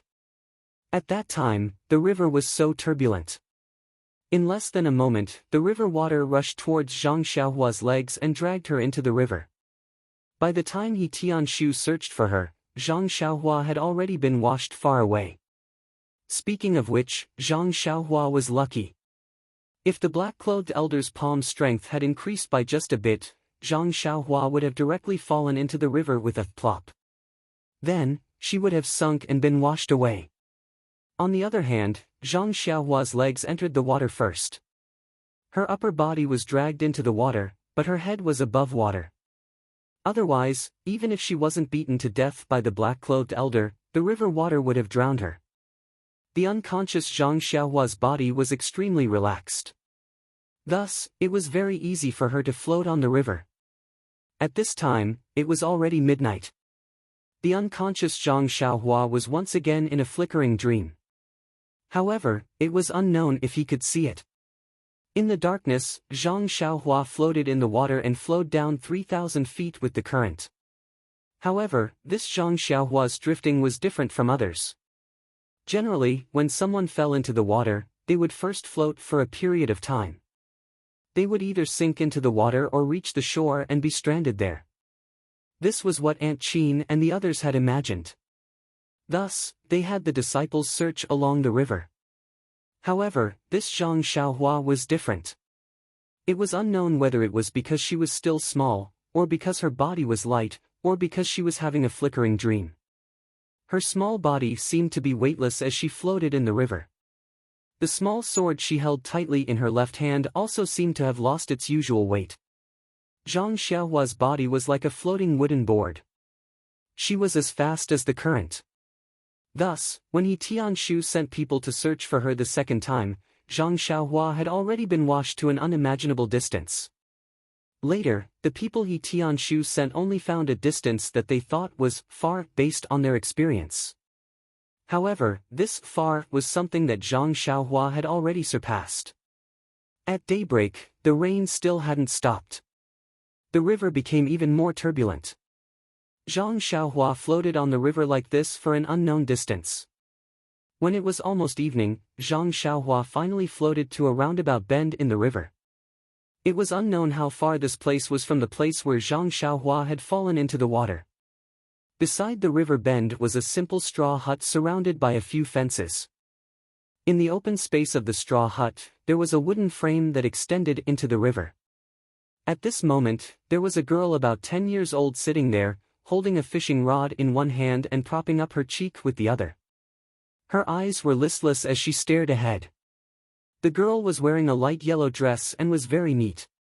Her long black hair was tied up from the top of her head with a handkerchief and casually scattered behind her head. The girl's face was like a duck's egg. Her eyes were big and there were small eye bags. Her skin was fair and there was a dark red beauty mark at the corner of her mouth. This girl wasn't extremely beautiful, but her clear black and white eyes and slightly raised eyebrows showed her imposing temperament without a doubt. At the girl's age, it wasn't the season of spring yet, so why was she frowning? At this moment, the fishing rod in the girl's hand seemed to have caught a big fish and slipped out. The girl didn't seem to have noticed. Suddenly, a loving voice came from the straw hut. "Silly child, if you're distracted again, not only will you not catch the fish, your fishing rod will also be stolen by the fish." Only then did the girl wake up from her dream. She quickly grabbed the fishing rod that was about to slip out of her hand. When she raised her eyes to look into the river, she couldn't help but exclaim, "Abyss, it's a dead person." "Eh?" The person in the house exclaimed and walked out. It was a kind-looking old woman in her 50s. She wore extremely clean moon-white clothes and there was a long sword hanging from her waist. The old woman quickly walked to the front of the frame. When she looked carefully at the end of the fishing rod, on the hook, wasn't it the unconscious Zhang Xiaohua? The girl looked at Zhang Xiaohua's corpse and sadly said, "Poor child, he probably fell into the water like me. His family must be very sad if they can't find him." As she spoke, she seemed to have touched something in her heart. The worry on her face became more obvious. The abbess looked at the corpse in the water and said, "Then let's fish him out. Although we don't know where he fell into the water, it rained heavily last night and the river has risen a lot. It won't be easy to find where he came from. Why don't we bury him here so that he won't be soaked in the water and become food for the fishes and turtles?" The girl's miserable expression didn't lessen. She only nodded and used her strength to pull the fishing rod back. When Zhang Xiaohua was pulled to the shore, the abbess walked closer and didn't avoid anything. She stretched out her hand to pull Zhang Xiaohua's arm.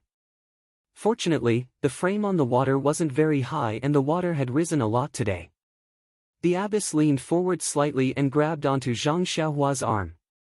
The abbess grabbed onto Zhang Xiaohua's arm and was about to use her internal energy to pull him to the shore. Suddenly, she looked happy and shouted, "He's still alive." When the girl heard this, she was also very happy. She quickly came over to help. However, she was small and weak. What could she do to help? Moreover, Zhang Xiaohua's body wasn't heavy. The abbess only used one hand to pull him out of the river. She was just more careful than before. When the abbess saw that the girl wanted to help, she smiled and said, "Go boil some water and make some ginger soup. This child has been in the water for who knows how long. He must be cold. Drink some ginger soup to dispel the cold." When the little girl heard this, she skipped and ran away. The worry between her eyebrows seemed to have lessened a little. When the abbess carried Zhang Xiaohua to the straw hut, she changed his wet clothes and wrapped him in a thick quilt. Then, she carefully checked his pulse and used her internal energy to check his body. Her expression became even more serious. At this time, she saw that Zhang Xiaohua's left hand was tightly holding onto the small sword. She tried to pull it out with her hand but it didn't budge. She then put Zhang Xiaohua's left hand and the small sword in his hand into the quilt. When the girl walked into the straw hut with the bowl, the abbess was still frowning. She seemed to be thinking about something. The girl carefully asked, "Abbess, what happened to him? Can he still be saved?" When the abbess saw that the girl was worried, she smiled and said, "He didn't fall into the water for no reason. He suffered a very serious internal injury and was thrown into the river by someone." When the girl heard this, she became even sadder and said, "He's about the same age as me. Who could he have offended? It must be a bad person who caused him to be like this. Abbess, aren't you a martial arts expert? You must save him." Hearing the girl's words, the abbess couldn't help but feel ashamed. She had been in the martial arts world for too long. Her considerations were too complicated. Just now, she was actually thinking whether this youth was a bad person. She couldn't see it clearly as a little girl. How could a teenager be a bad person? Since this was the case, how could she not save him? Thus, the abbess ordered the girl to go out and put a wooden basin in front of the Kong. Then, she helped Zhang Xiaohua up and put him in a meditative position. Then, she sat behind Zhang Xiaohua and put her palms on his back. She then used her sect's unique healing method to help Zhang Xiaohua heal the injury from the light golden palm. Not long after, Zhang Xiaohua's face gradually became rosy and there was a faint steam rising from his head. The abbess' right palm pulled out and immediately Zhang Xiaohua's back. Then, she used more strength and with a "pa" sound, she slapped his shoulder. Zhang Xiaohua's mouth opened and he spat out a few mouthfuls of blood into the wooden basin. Most of the blood was black and had already solidified. Seeing Zhang Xiaohua spit out the blood clots, the abbess let out a long breath. She withdrew her palms and carefully laid Zhang Xiaohua flat on the Kong. At this time, Zhang Xiaohua's face was slightly rosy and his breathing was also slightly stable. His forehead was covered in sweat and there were signs that he was alive. The girl quickly took the wooden basin out and poured the dirty blood into the river. When she returned to the house, she carefully asked, "Abbess, is he cured just like that?" The abbess smiled and said, "How can it be that simple? I only forced out the clogged blood. He has never practiced internal energy and his meridians are still blocked. Using internal energy to treat him won't be very effective. Only medicinal stones are the best way to treat him. That's the skill of a doctor and I can't do it. But where can we find a doctor in the wilderness? The nearest town is a day's journey away and he'll have to use his qinggong to get there. How can he withstand the bumpy journey with his injuries? I'm afraid he'll lose his life before he reaches town." The girl frowned and said, "Then what should we do?" The abbess continued, "I don't know which bastard injured this child, but the attack was very vicious. All the organs in his body have been displaced. If the injury to his heart was even a little heavier, he would have died long ago. However, he was probably thrown into the river. During this period of floating in the water, it was like sleeping on a Kong bed. The organs in his body were not damaged and are already recovering slightly. I still have a few good healing pills here, I'll give it to him in a while and see the effects. Now, the only thing we can do is to rest quietly and see how his luck is." The girl seemed to understand and nodded slightly. She looked at the ginger soup that had already turned cold and said, "Should I still feed it to him?" The abbess smiled and said, "That won't do.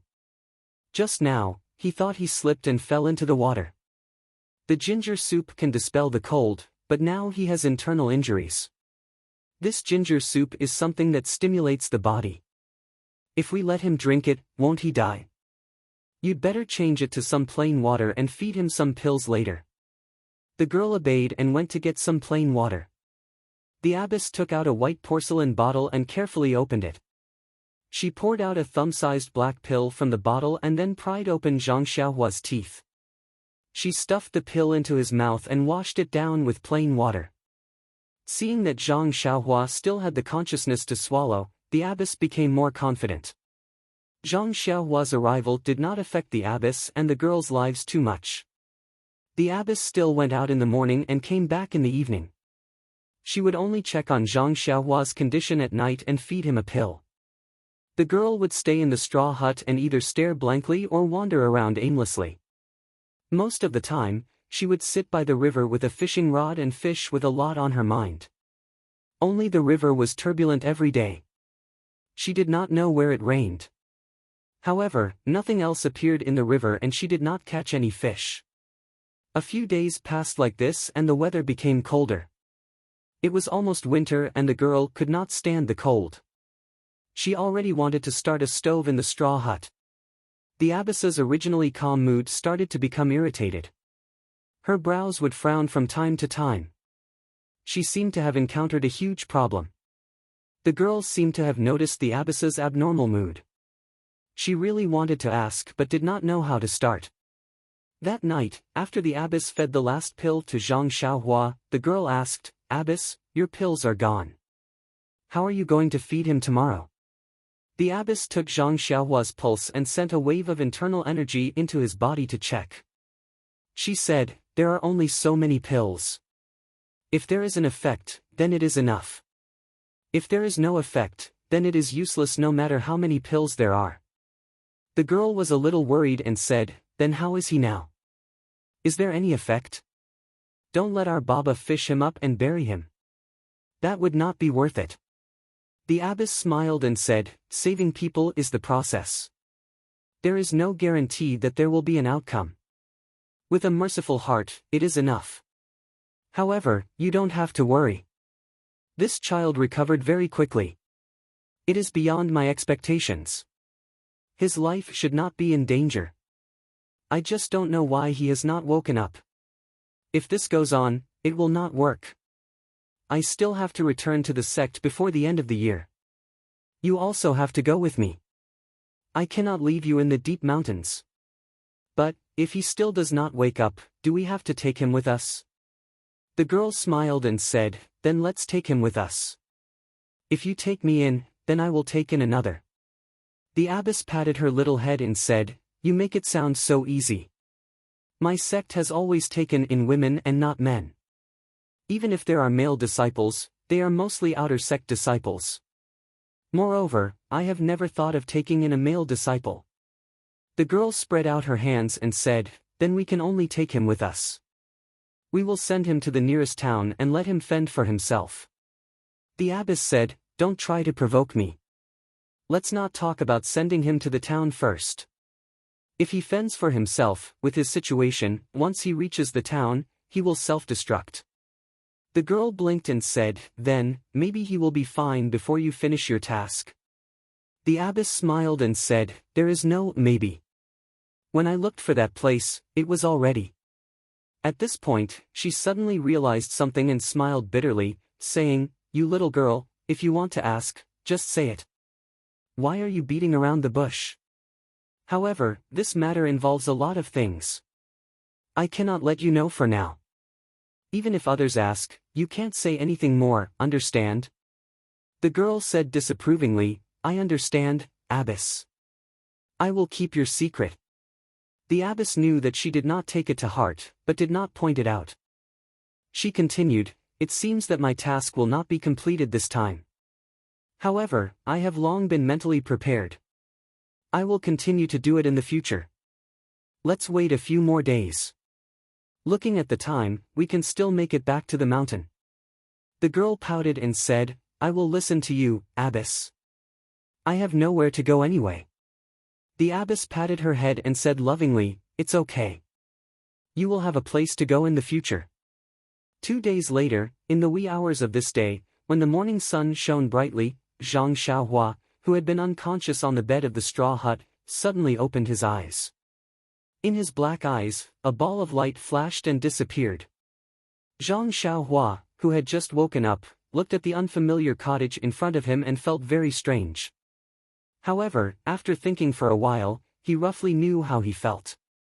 He tried to turn over and sit up, but when he lifted his chest slightly, he immediately felt an unbearable pain in his chest. He could not help but groan and lie back down on the bed. Thus, he turned his head and looked around. He opened his mouth and wanted to call for someone, but just as he was about to speak, his chest also hurt. He could not shout loudly and could only call out softly, is there anyone? His voice was very weak, like a cat's meow. Who could hear it? Luckily, Zhang Xiaohua could still move his arm. Just as he wanted to move, he realized that his left hand was still tightly holding onto the small sword. Zhang Xiaohua sighed with emotion as he held the small sword in front of his eyes with difficulty. Looking at the familiar toy, he once again had doubts in his heart. What exactly was this? Was it really a toy? Normally, when practicing sword moves, it would be understandable to stab into a tree or a rock. However, the martial arts of the old man in black was something that even the disciples of the ethereal sect could not stab into his body with a long sword. For this small sword to be able to stab into his body so easily, it was really inconceivable. Moreover, this small sword was not sharpened. Zhang Xiaohua was thinking when he suddenly heard a clear voice, "You are awake." Zhang Xiaohua turned his head to look. There was a little girl standing at the door with a figure similar to his. Her face was like a duck's egg, and it was a little red from the cold. Her big eyes were flashing with a trace of surprise, and she was holding a fishing rod in her hand. Zhang Xiaohua was puzzled. Was this the child of a fisherman? She went fishing early in the morning to make a living. However, she did not look too beautiful, but the temperament between her eyebrows could not lie. What kind of fisherman's child would be so imposing? Sure enough, the girl quickly put down the fishing rod and shouted, "Wait here, I'll tell the master now." After saying that, she turned around and ran out. Her black hair fluttered, leaving behind a beautiful scenery. Not long after, the master quickly walked over and said happily, "God bless, you finally woke up in time. Let me take a look first." After saying that, she walked to Zhang Xiaohua's Kong and took his pulse. Then, she transferred a strand of true qi into Zhang Xiaohua's body and said, "Not bad, child. You have recovered very well. In these 10 days, you were actually able to recover half of your injuries. Your body is really not ordinary. You are full of vitality. Sigh, it's good to be young. You can recover so quickly from your injuries."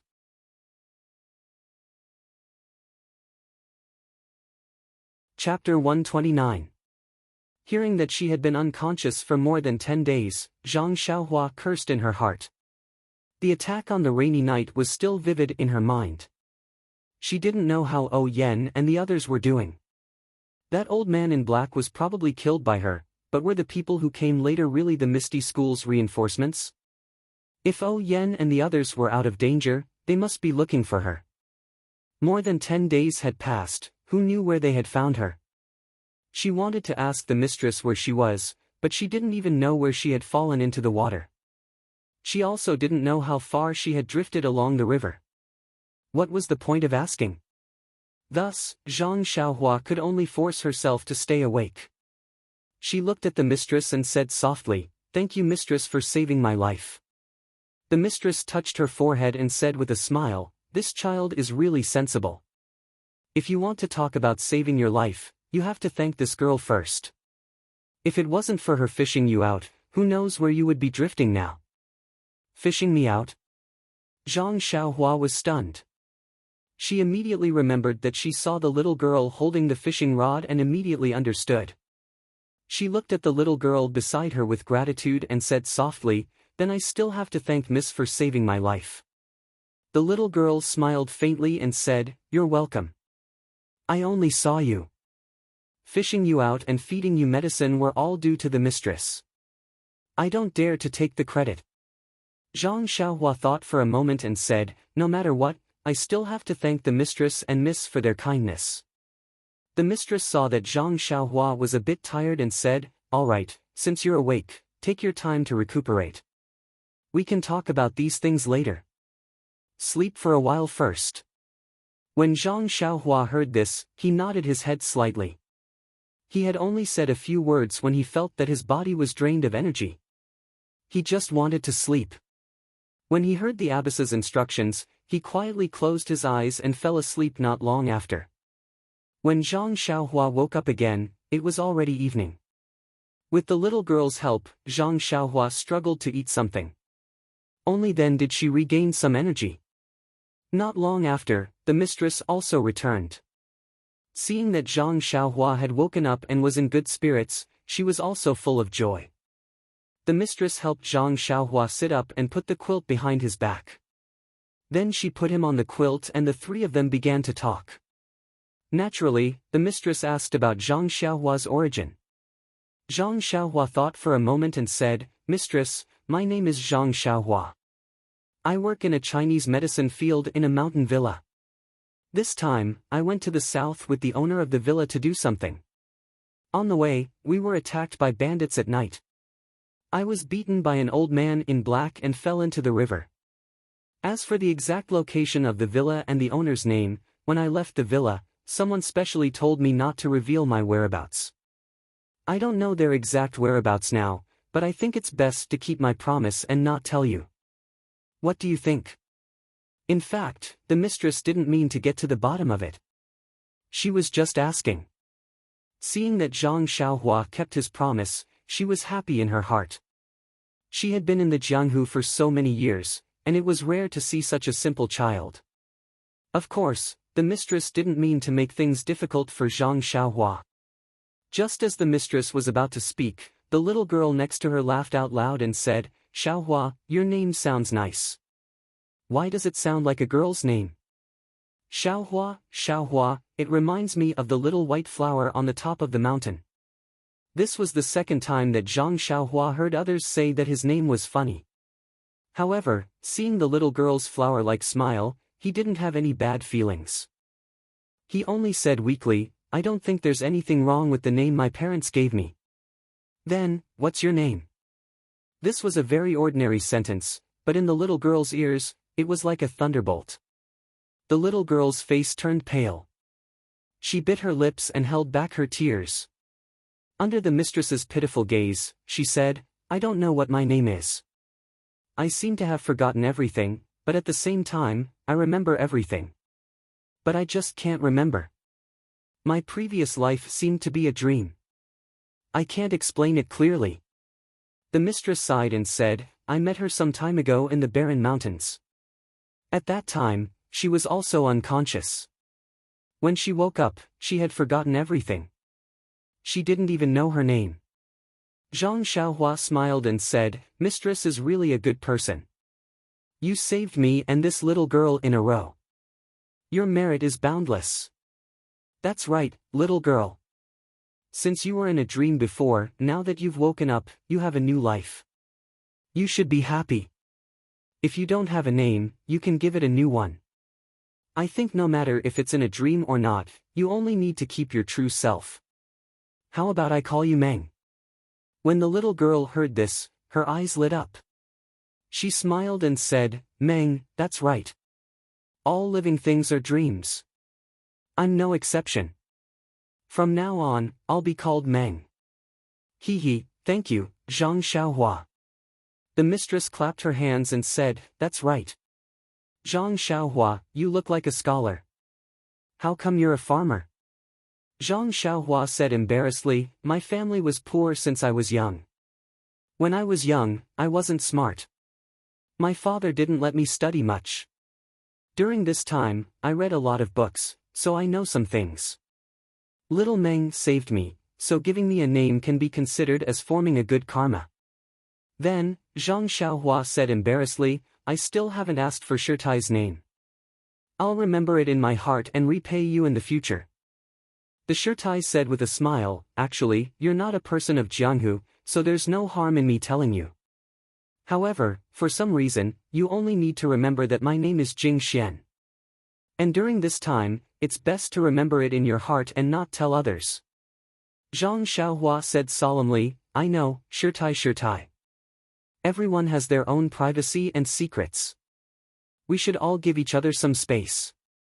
I'm already happy that Shirtai doesn't blame me. I'll treat Shirtai's matter as normal." Shirtai said with a smile, "Zhang Xiaohua's words are reasonable. Everyone knows that taking a step back makes the world better. But how many people understand? If they really understand, how much less bloody can there be in Jianghu? It's a pity that Jianghu is a place where fists matter. When your fists are hard, you'll have reason and won't care about other people's privacy and secrets. Zhang Xiaohua, I hope that when you grow up in the future, you can remember what you said today and do what you said." Zhang Xiaohua bowed and said, "I know, Shirtai. I'll try my best to do it." The three of them talked for a while. Shirtai saw that Zhang Xiaohua was tired, so she let him rest and pulled Xiaomeng out. In the next few days, Shirtai still went out early and came back late. Zhang Xiaohua's injury also recovered rapidly. Shirtai was very surprised by this situation. She had personally checked Zhang Xiaohua's injury. It was serious and abnormal. According to her idea, it would take at least a few months of rest. So she had been thinking about how to deal with this matter. Now it seemed that Zhang Xiaohua's recovery in these 10 days was comparable to others' recovery in 1 or 2 months. Was it really because her pill was effective, or was it because Zhang Xiaohua was young and easy to recover? Looking at Shirtai's surprised eyes, Zhang Xiaohua also thought of her elder brother's injury that day. Didn't Zhang Xiaolong's internal injury recover very quickly last year? At that time, everyone thought that it was because of the spring water at home. She had been out for almost a year and had not drunk the spring water for a long time. Was it because she had drunk the spring water before? The spring water could cure internal injuries. This kind of thing was just thinking about. If she said it out loud, she would be said to have a brain problem for no reason. So Zhang Xiaohua could only keep her mouth shut. In fact, the reason why Zhang Xiaohua had been in a coma for more than 10 days was naturally because her body had automatically healed her injury. The longer she was in a coma, the better the recovery. Now that she had woken up, her injury was of course recovering rapidly. Zhang Xiaohua did not know this, and neither did Shirtai. However, it did not matter whether she knew or not. After all, Zhang Xiaohua was getting better day by day. On this day, Zhang Xiaohua and Xiaomeng were still in the cottage. Zhang Xiaohua could already walk on the ground. She slowly moved to the door of the cottage. Outside the door was the warm sunshine, which made Zhang Xiaohua feel warm. Xiaomeng did not go fishing. She threw the fishing rod aside and also sat down barefoot. She asked Zhang Xiaohua, "Brother Xiaohua, where is your home? Who is in your family? Can you tell me? I will definitely keep it a secret for you. I won't tell anyone." Zhang Xiaohua looked at Xiaomeng's face in the sunshine and smiled. She said, "This, you can tell me. There is no need to keep it a secret. My family lives in Guizhuang House, a small village in Lu Town. However, don't ask me where Lu Town is. I have never seen a map, so I can't tell you clearly. My family now has my father and mother, as well as my elder brother and sister-in-law. Second brother and I came out to make a living. I used to have a grandmother who was very good to me. She just passed away last year." Speaking of his grandmother, Zhang Xiaohua thought of many things again. Therefore, he told Xiaomeng about how he started to open up wasteland last year, dug wells, went to the market during the new year, met bullies, and saved Lu Qian. In the end, he talked about how his elder brother met the bandits in Shitsui Mountain when he married, and how his grandmother passed away at his elder brother's wedding. He talked for a whole morning. In the end, not only did Zhang Xiaohua cry sadly, but even Xiaomeng also cried. She was sad for the experience of Zhang Xiaohua's family and the death of Zhang Xiaohua's beloved grandmother. Xiaomeng looked at Zhang Xiaohua enviously and said, "Brother Xiaohua, you have a harmonious and loving family. I really envy you. I don't know where my home is, and I don't know where to find it." Zhang Xiaohua comforted her and said, "Everyone has a home, and so do you. Maybe you don't know where to find it now, but it doesn't mean that you don't have a home. I believe that you will be able to find your home in the future, your father and mother. Moreover, Shirtai is very good to you now. She loves you as much as her mother." Xiaomeng said with a smile, "Xiaohua, you are right. I must have a home, and like you, I must have a lot of family stories. My family is also very loving. When I remember or find it, I will tell you, okay?" Zhang Xiaohua smiled and said, "No problem, Xiaomeng. I believe I will wait until the day you tell me. Moreover, if there is a chance in the future, I am very willing to invite you to our Guizhuang house. My father, mother, elder brother and sister-in-law will all like you very much." Xiaomeng also smiled. Her smile was like a flower, and in an instant, the slightly cold shell just now faded away. Perhaps, this was the true temperament of a teenage girl. At this moment, Xiaomeng only wanted to stretch out her small hand and make a pinky promise with the youth who was still recuperating. But when her small hand was halfway out, she thought that this was just a young game. Perhaps it was not suitable for her to do so at this age. A blush appeared on her face, and she quickly withdrew her small hand. The youth in front of her looked extremely ordinary, and his face was pale because of his illness. However, he was the first playmate in her memory. Although this playmate was most likely lying on the bed, the home he mentioned gave Xiaomeng perfect expectations. Therefore, Zhang Xiaohua's home, Zhang Xiaohua's people, and Zhang Xiaohua's things all left a very deep impression on Xiaomeng. Shirtai gave her the care of an elder, while Zhang Xiaohua gave her the joy of a companion. This, perhaps, was called fate. The sun was shining brightly, and the river was gurgling. On this endless continent, there might be stories of joys and sorrows happening every day.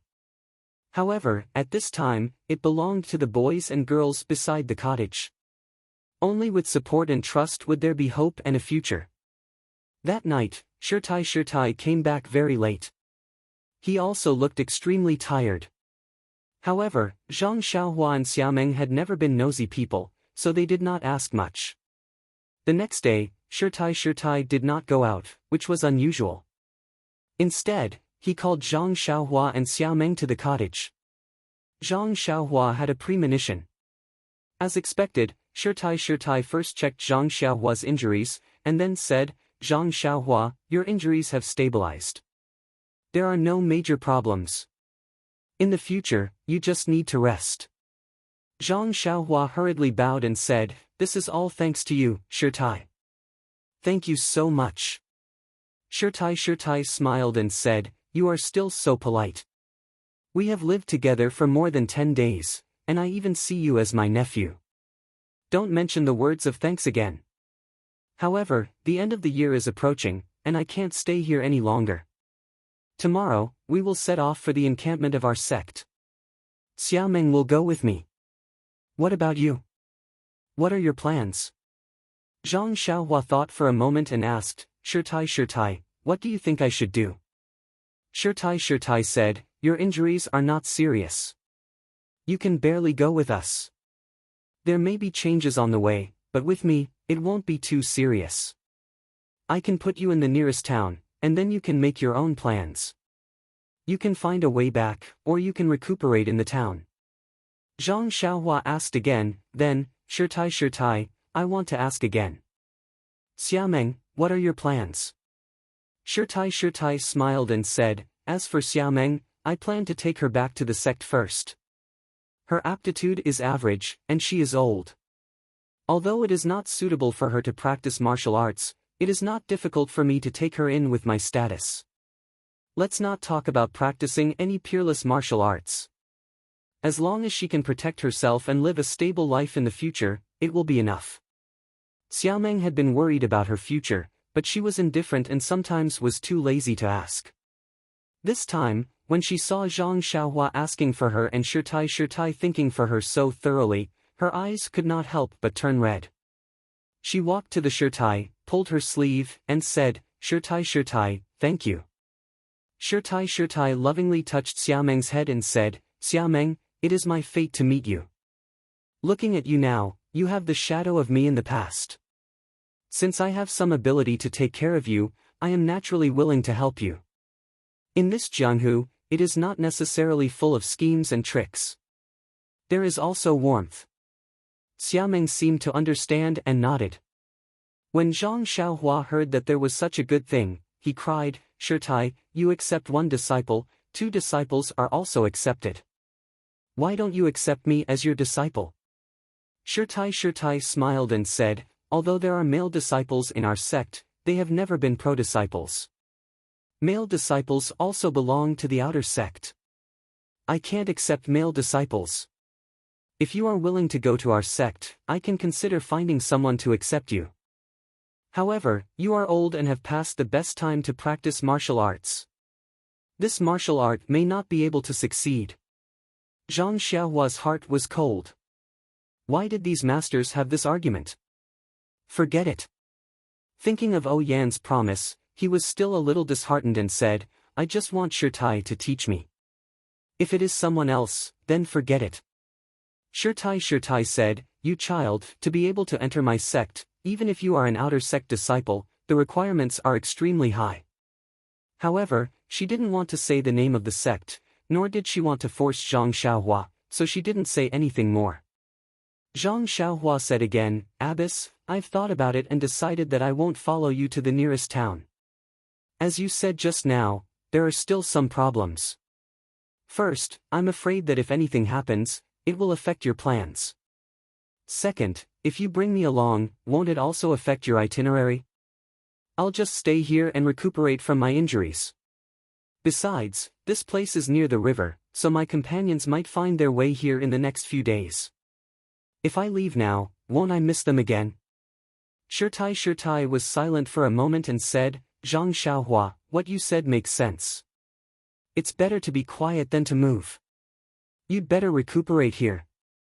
The surroundings are very safe and there is enough food for you to spend the new year. By the way, I'll tell you the route to the town later. Don't get lost in the end. After saying that, Shirtai told Zhang Xiaohua the route from the cottage to the town in detail. Then she took out some silver from her arms and gave it to Zhang Xiaohua. Only then did she take Xiaomeng out to pack their things. Perhaps it was the last time she would spend with Shirtai and Xiaomeng. Zhang Xiaohua felt that time passed abnormally fast. Unknowingly, it was evening. The sun was setting, and a faint red color hung on the west mountain. Zhang Xiaohua held her cheeks and sat alone by the river. At this time, Xiaomeng quietly walked over. Like Zhang Xiaohua, Xiaomeng sat by the river with one hand behind her back. She looked at the sun in the distance and asked, "What are you thinking about?" Zhang Xiaohua said, "I'm thinking that the ancients said that the sunset is infinitely good. It's just that dusk is near. This beautiful time is always short." Xiaomeng was also sad and said, "It's precisely because it's short that it's beautiful. If it lasts for a long time, it will be boring." Zhang Xiaohua smiled and said, "Xiaomeng is right. We've only met for more than 10 days. Naturally, it feels good. If it's more than 10 years, what will happen?" Xiaomeng's face was a little red. She didn't know if Zhang Xiaohua said it unintentionally, or if she listened attentively, or if it was the reflection of the setting sun. "Please collect it, thank you."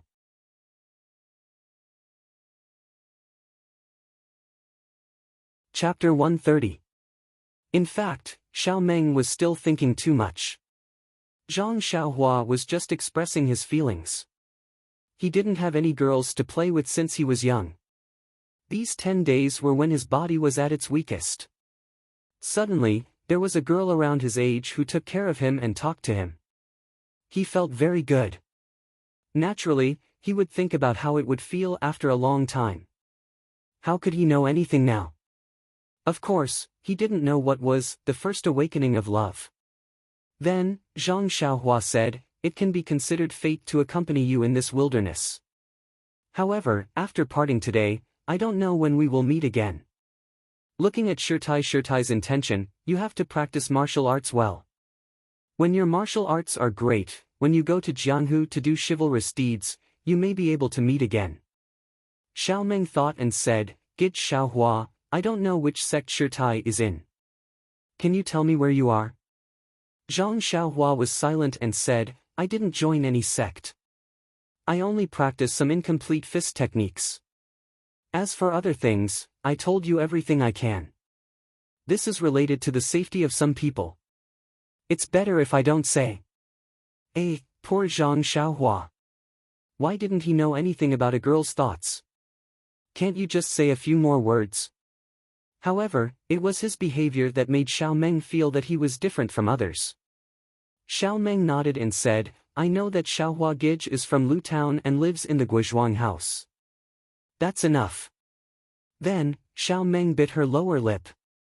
The hand that had been behind her back stretched out in front of her eyes.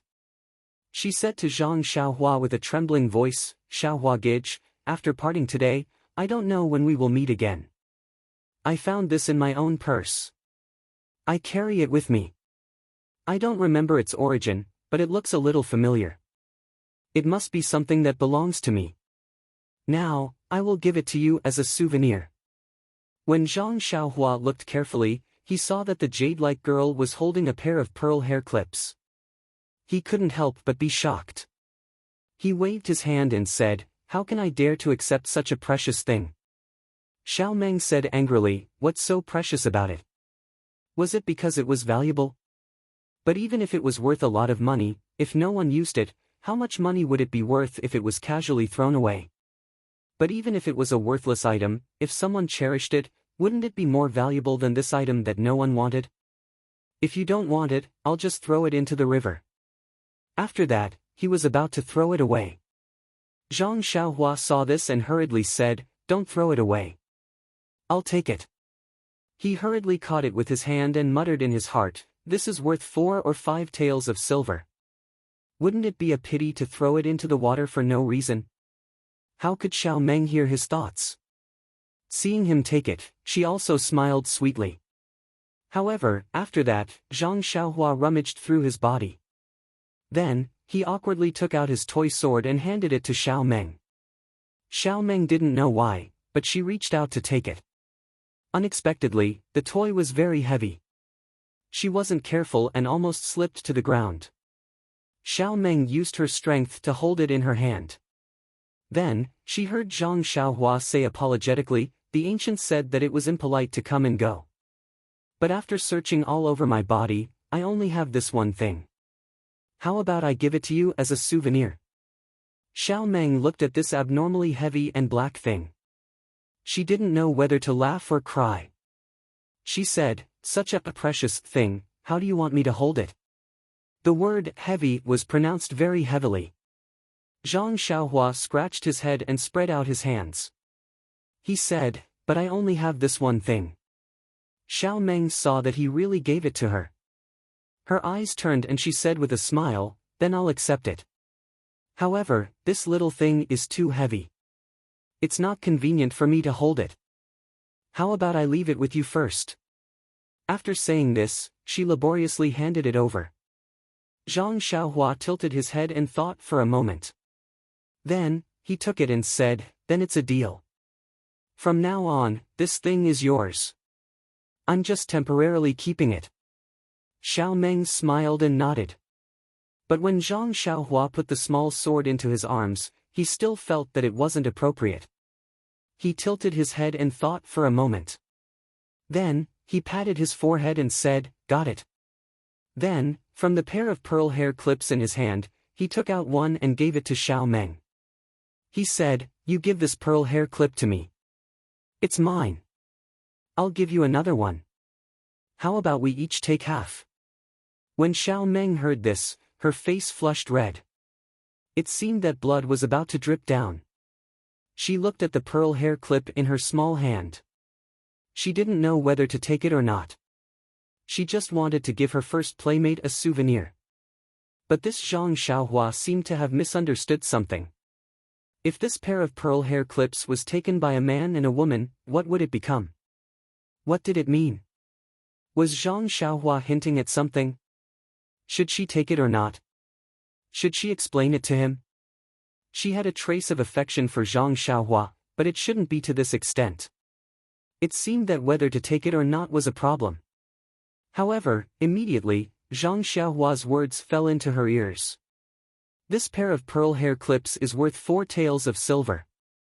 I'll keep half of it, which is only 2 taels of silver. My heart can be considered stable."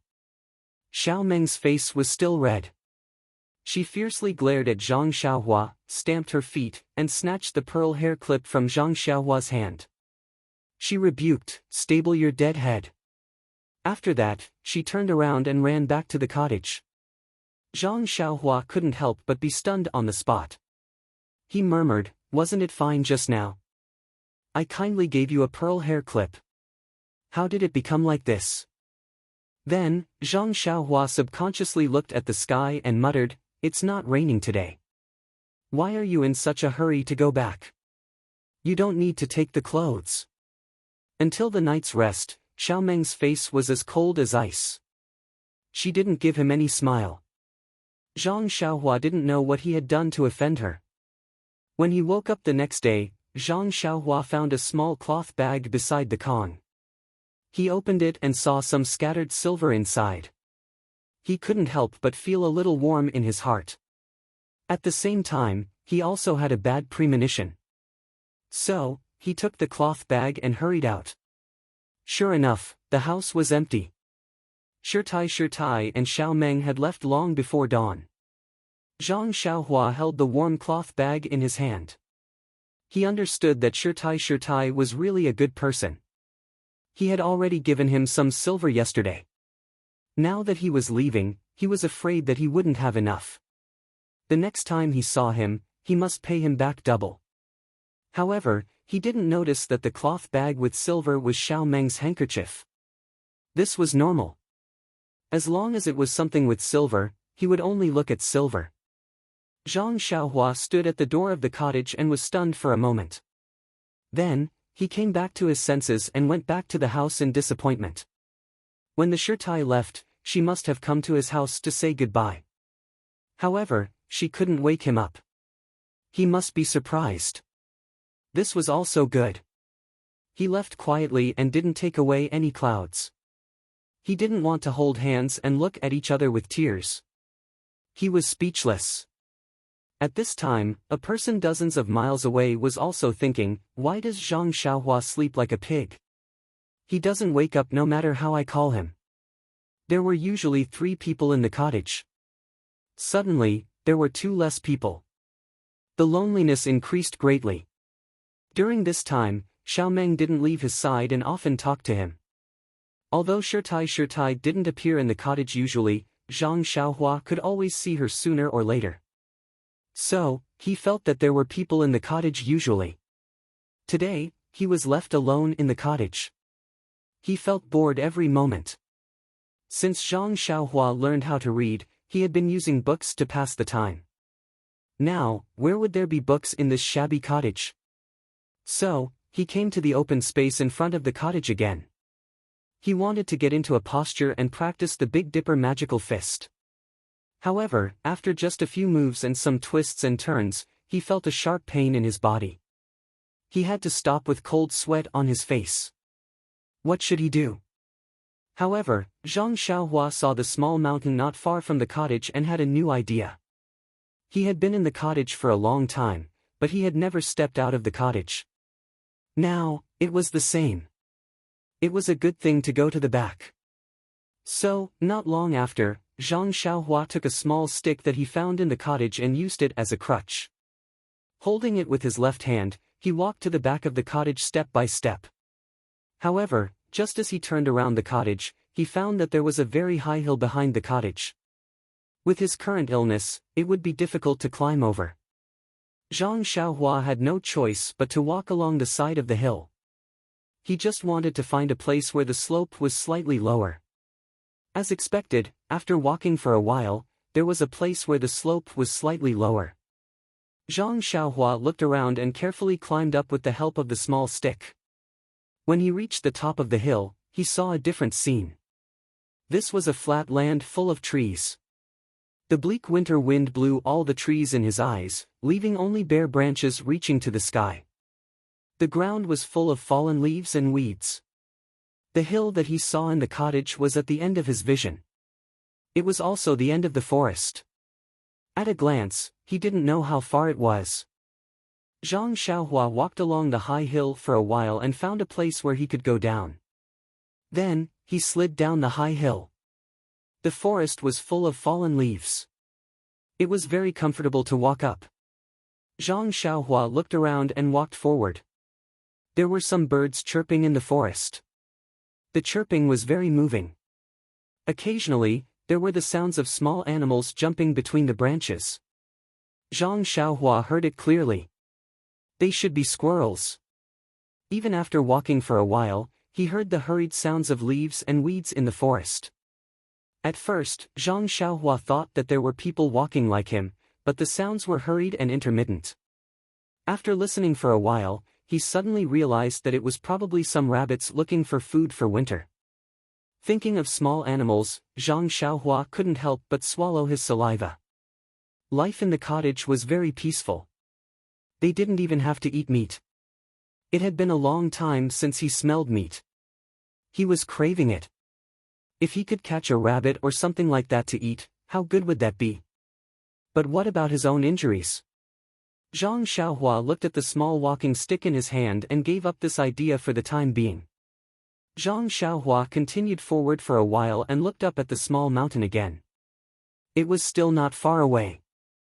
Only then did he understand the true meaning of the phrase, "A mountain runs to its death." If he insisted on continuing forward, he would be exhausted to death today. So be it. He just came out for a walk. There was no reason for him to be exhausted. He casually picked up a few dry branches on the ground and turned back. At this moment, Zhang Xiaohua thought of a problem. The Shirtai went out early and came back late every day. In this place where birds shit every day, what was there to be busy with? However, the Shirtai's lightness skill was very good. Naturally, she could move around a wide range. Maybe she was looking for something. Maybe she was looking for someone. Maybe she was thinking about the problem, or maybe she was going back the way she came, but not long after, Zhang Xiaohua returned to the front of the high slope. Looking at the high slope that he had to climb up with difficulty, Zhang Xiaohua couldn't help but shake his head. The Shirtai had its own way of doing things. Wasn't he worried for the ancient people? Zhang Xiaohua shook his head and began to climb up the ladder. Walking back to the cottage, Zhang Xiaohua was already covered in sweat. However, his body was also very comfortable. Life was about exercise. The ancient people didn't lie to him. The rest of the time was also boring. Zhang Xiaohua took the fishing rod left by Xiaomeng and wanted to go fishing. However, he couldn't find a suitable bait near the cottage. He had to learn from Xiaomeng and throw the fishing line into the river. Looking at the flowing river, he prayed that the fish would take the bait. Presumably, Zhang Xiaohua's heart was not sincere. God didn't hear his prayer. God didn't send him any fish, and he didn't catch anything. However, this boring time was spent by Zhang Xiaohua. After a few more days, Zhang Xiaohua felt much better. Then he tried to practice boxing again. Although there were many places where he still couldn't fully perform, his hands and feet became more flexible. He didn't look sick anymore. It was getting colder day by day. However, Zhang Xiaohua had a question that he couldn't figure out. He remembered that when winter came last year, he was still very afraid of the cold and wore a cotton-padded jacket early. However, he didn't know how it was this year. The cold wind was blowing. Although the snow hadn't fallen yet, it was already cold. He was still wearing the jacket that he wore when he came out of the Huanqi mountain villa. Why didn't he feel cold? It was really strange. Was this place already in the south? Was it not as cold as the Guizhuang house in winter? After immersing himself in the boxing for a few days, Zhang Xiaohua didn't find the answer to his problem. However, the problem of boxing was solved with time. Zhang Xiaohua could now perform the whole set of Fist of the North Star with difficulty. The Fist of the North Star was also magical.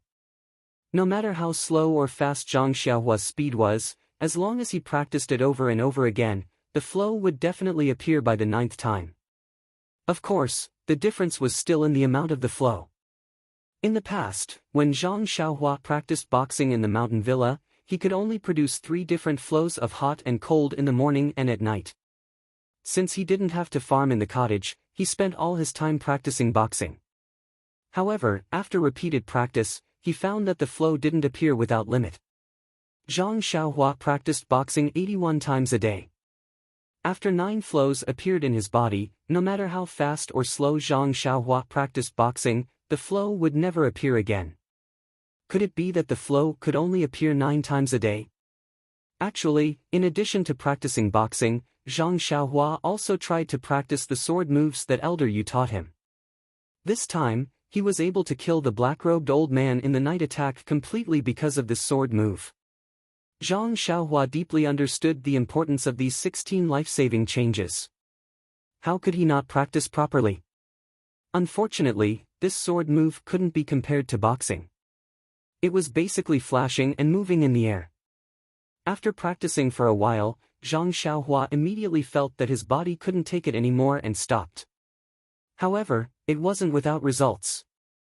When Zhang Xiaohua stopped, he immediately thought that if he had immediately performed other changes after stabbing the black-robed old man's throat, that palm that almost killed him wouldn't have hit him. Of course, this was just a thought. However, there were only changes in the sword move and no changes in the footwork. This sword move would always be a heroic suicide. Zhang Xiaohua's state of mind was probably far from reaching that level. Zhang Xiaohua's boxing was practiced day by day. He also slowly practiced his sword moves. His body was also getting better day by day. However, there was still no news of the person he was waiting for. No matter if it was on land, no one passed by. Even in the river, there were no boats. Sometimes, Zhang Xiaohua was a little puzzled. How did this Shirtai find this cottage? Zhang Xiaohua was a little hesitant. Should he wait or not? Perhaps he should have left with the Shirtai at that time. Just as Zhang Xiaohua was hesitating, the first snow of the new year finally fell. Actually, as for whether it was the new year or not, Zhang Xiaohua already couldn't remember. However, when he saw the snow, he naturally thought of the new year. He would just take it as an auspicious sign of the new year. Since the first time, Zhang Xiaohua had also gone to the woods behind the cottage several times. However, he returned empty-handed. Now that it was snowing heavily, it was a good opportunity to hunt. One morning, Zhang Xiaohua took his small crutch again and went straight to the high slope behind the cottage. Everyone had a habit, and Zhang Xiaohua was no exception. He still took the route that he had chosen for the first time. When Zhang Xiaohua walked into this snow-white world, not only did he feel that the world was full of ice and snow, but he also felt lucky that there were many animal footprints on the thick snow. He guessed that he wouldn't return empty-handed this time. However, when Zhang Xiaohua really walked into the woods, he realized how wrong he was. The thick snow was either flat as before, or there were countless shallow and small traces. Where could he find the footprints of rabbits and other animals? On this vast land, it seemed that only his footprints came from afar. Zhang Xiaohua thought for a while and identified the direction. He walked towards the distant hill. Perhaps there would be delicious prey there. Perhaps it was snowing. Along the way, Zhang Xiaohua rarely heard the chirping of birds. He guessed that they were all hiding in their nests and slacking off. According to Zhang Xiaohua's observation, there were no traces of animals on the snow.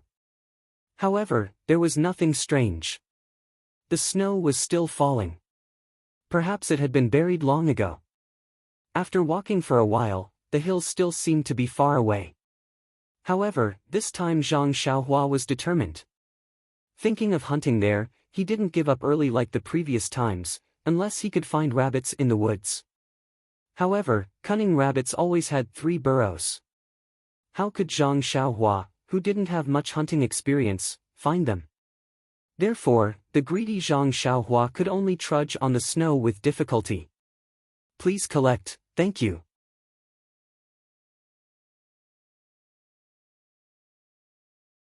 Chapter 131. Zhang Xiaohua walked for a whole morning, but the snow seemed to show no signs of stopping. The more he walked, the more inconvenient it became. From time to time, there was a tendency for him to slip. Zhang Xiaohua could only carefully rely on the small walking stick. In the forest, the world was full of snow and branches. In addition to the falling snowflakes, there was only the squeaking sound of Zhang Xiaohua's feet stepping on the snow. In this environment, it was actually impossible to distinguish between north and south. Not to distinguish between north and south, but to Zhang Xiaohua, who had no sense of direction, there was not much difference. He only needed to look up at the small mountain. After not looking for a while, he suddenly looked up and found that he was much closer to the small mountain. However, Zhang Xiaohua's interest was not in the mountain, but the animals that could be eaten. After walking for a long time, he did not find the wild rabbits that were commonly seen on the mountain of Guizhuang House. Even the squirrels jumping on the trees were rare. How could he catch them to eat? Zhang Xiaohua was more and more surprised. However, if the squirrels hibernating in the tree hole knew Zhang Xiaohua's thoughts, perhaps they would collectively wake up from their hibernation and bite him together. We usually dance on the tree. It's fine if you admire us. Now that the snow has sealed the mountain, we are sleeping. You want to eat us? Do you want us to live? If scholarly Jin Feng knew, he would secretly give him a copy of Man and Nature and then secretly feel ashamed. It was because of the teacher's laziness that he did not teach strictly. Zhang Xiaohua looked around just like this as he ceaselessly moved forward.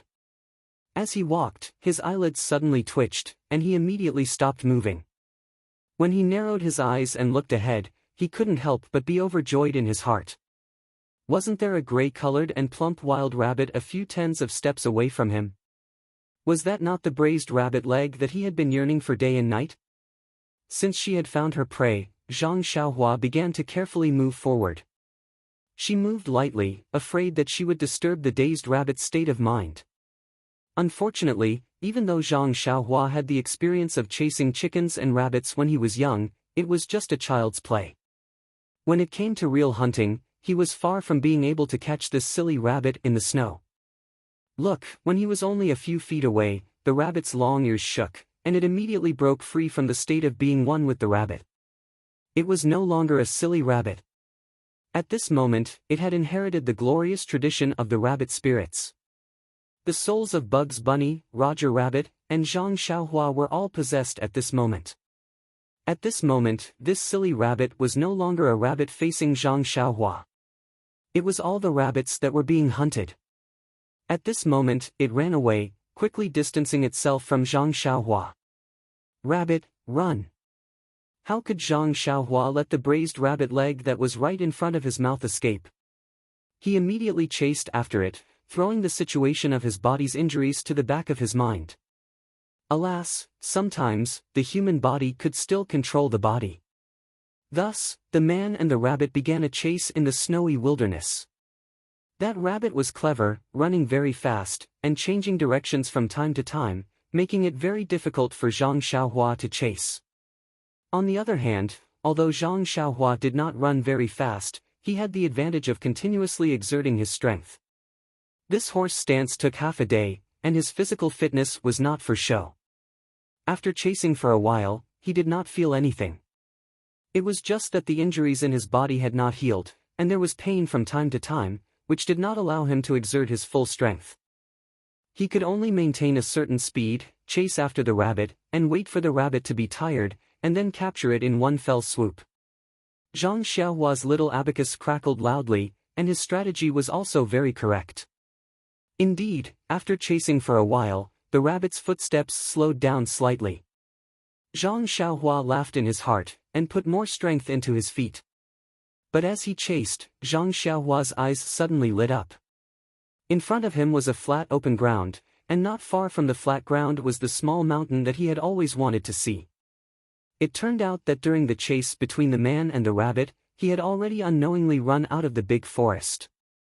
However, with the prey in front of him, Zhang Xiaohua did not have the time to admire the scene of a dancing silver snake in the field, and only chased after the rabbit that was also slightly dazed. The rabbit was also not careless. Hearing the sound behind it, it put more strength into it, and ran diagonally towards the small mountain. Not long after, it ran to the front of the mountain. The rabbit also changed its speed from just now, and ran slower. It must have been exhausted by Zhang Xiaohua's chase, but the mountain in front of it was not as high as the slope behind the cottage. It was very steep, so how could the rabbit climb up? It originally thought that it was a way to escape, but when it got closer, it found that it was a hopeless situation. The rabbit paused for a while, and ran along the mountain in a direction. Zhang Xiaohua naturally chased all the way. The rabbit ran slower and slower, and Zhang Xiaohua was getting closer and closer. Just a few more steps, Zhang Xiaohua could reach out and catch it. However, at this moment, the rabbit suddenly stopped and sniffed around with its nose. Its long ears turned, and it looked back at Zhang Xiaohua, and then turned its head and ran towards the mountain. Zhang Xiaohua saw this from behind, and could not help but be amused. Could it be that this silly rabbit had become stupid after being chased by her? Running into a rock by itself? The ancients said that the cloud could protect the tree and wait for the rabbit. They really did not deceive her. However, what happened next made Zhang Xiaohua's jaw drop. The silly rabbit ran into the mountain rock, but it did not die as Zhang Xiaohua had imagined. Instead, she felt a faint light flash, and the gray rabbit, the rabbit that Zhang Xiaohua had been chasing for the whole morning, actually disappeared. Zhang Xiaohua ran closer, and rubbed her eyes in disbelief, wondering if her eyes were playing tricks on her. If it was not for the traces of the rabbit running through the snow, Zhang Xiaohua really thought that she was dreaming this whole morning. Zhang Xiaohua foolishly walked in front of the mountain rock where the rabbit disappeared. He did not dare to touch it with his hands, and only used the small walking stick to poke at the mountain rock. He did not find anything unusual, and the walking stick did not disappear, so he poked at the nearby stone wall again. Sure enough, he soon found something unusual. The place where the rabbit disappeared was in a circular area about half a person's height. Although there was no abnormal feeling when the walking stick poked it, but there were no snowflakes floating down, nor were there any gravel or mud falling down from above. And to the side, it was the same as Zhang Xiaohua's understanding. It could be brushed off the snowflakes, but if one used too much strength, some mud would fall from above. It was clear that if something was out of the ordinary, there must be something fishy about it. Then, Zhang Xiaohua used the walking stick to test the bottom. In the place where the rabbit's traces disappeared, there was an area about 1 foot square that the walking stick could reach. It was as if there was an invisible hole here. Seeing his small walking stick easily reach into the stone wall, Zhang Xiaohua still could not believe that this was the truth. The walking stick was about to reach the end, but the hole was still bottomless. When the stone wall was close to the hand of the walking stick, Zhang Xiaohua stopped, hesitated for a moment, and then reached in. He knew that his hand had disappeared, leaving only his wrist stuck in the stone wall. Only then did he truly believe that there was a hole here. When Zhang Xiaohua withdrew his walking stick in hand, he stood in the snow and carefully thought. What exactly was inside this thing? Should he take the risk and go in to take a look? Zhang Xiaohua was no less curious about the young man.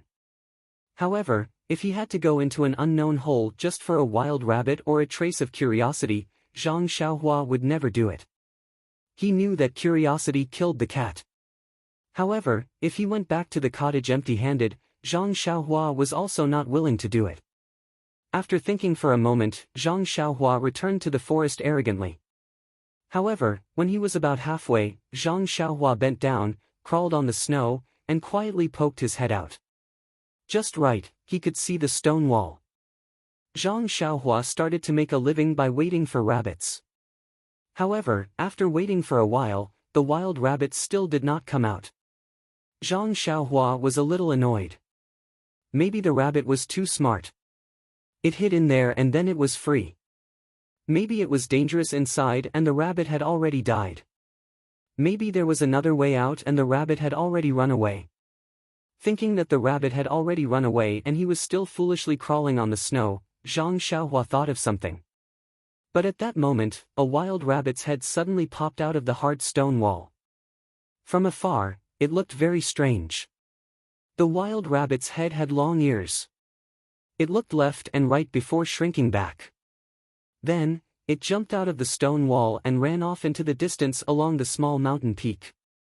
Seeing the wild rabbit run out, Zhang Xiaohua did not immediately chase after it. Instead, he crouched there and waited for a while. After making sure that nothing else would jump out of the stone wall, he slowly walked over. In fact, when Zhang Xiaohua was crouching on the snow just now, he had already made up his mind. If the rabbit could come out, it would not be dangerous. Moreover, there was no other way. It was very likely to be a closed place. Moreover, the hole was only 1 foot wide. A slightly bigger animal would not be able to get in.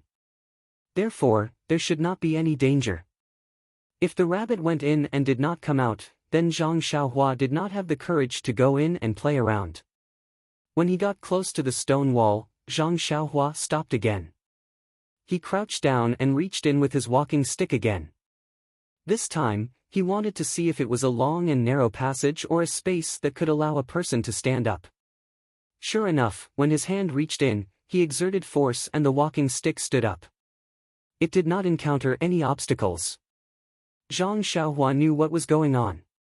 Then, he took out the small sword from his pocket and held it in his left hand and the walking stick in his right hand.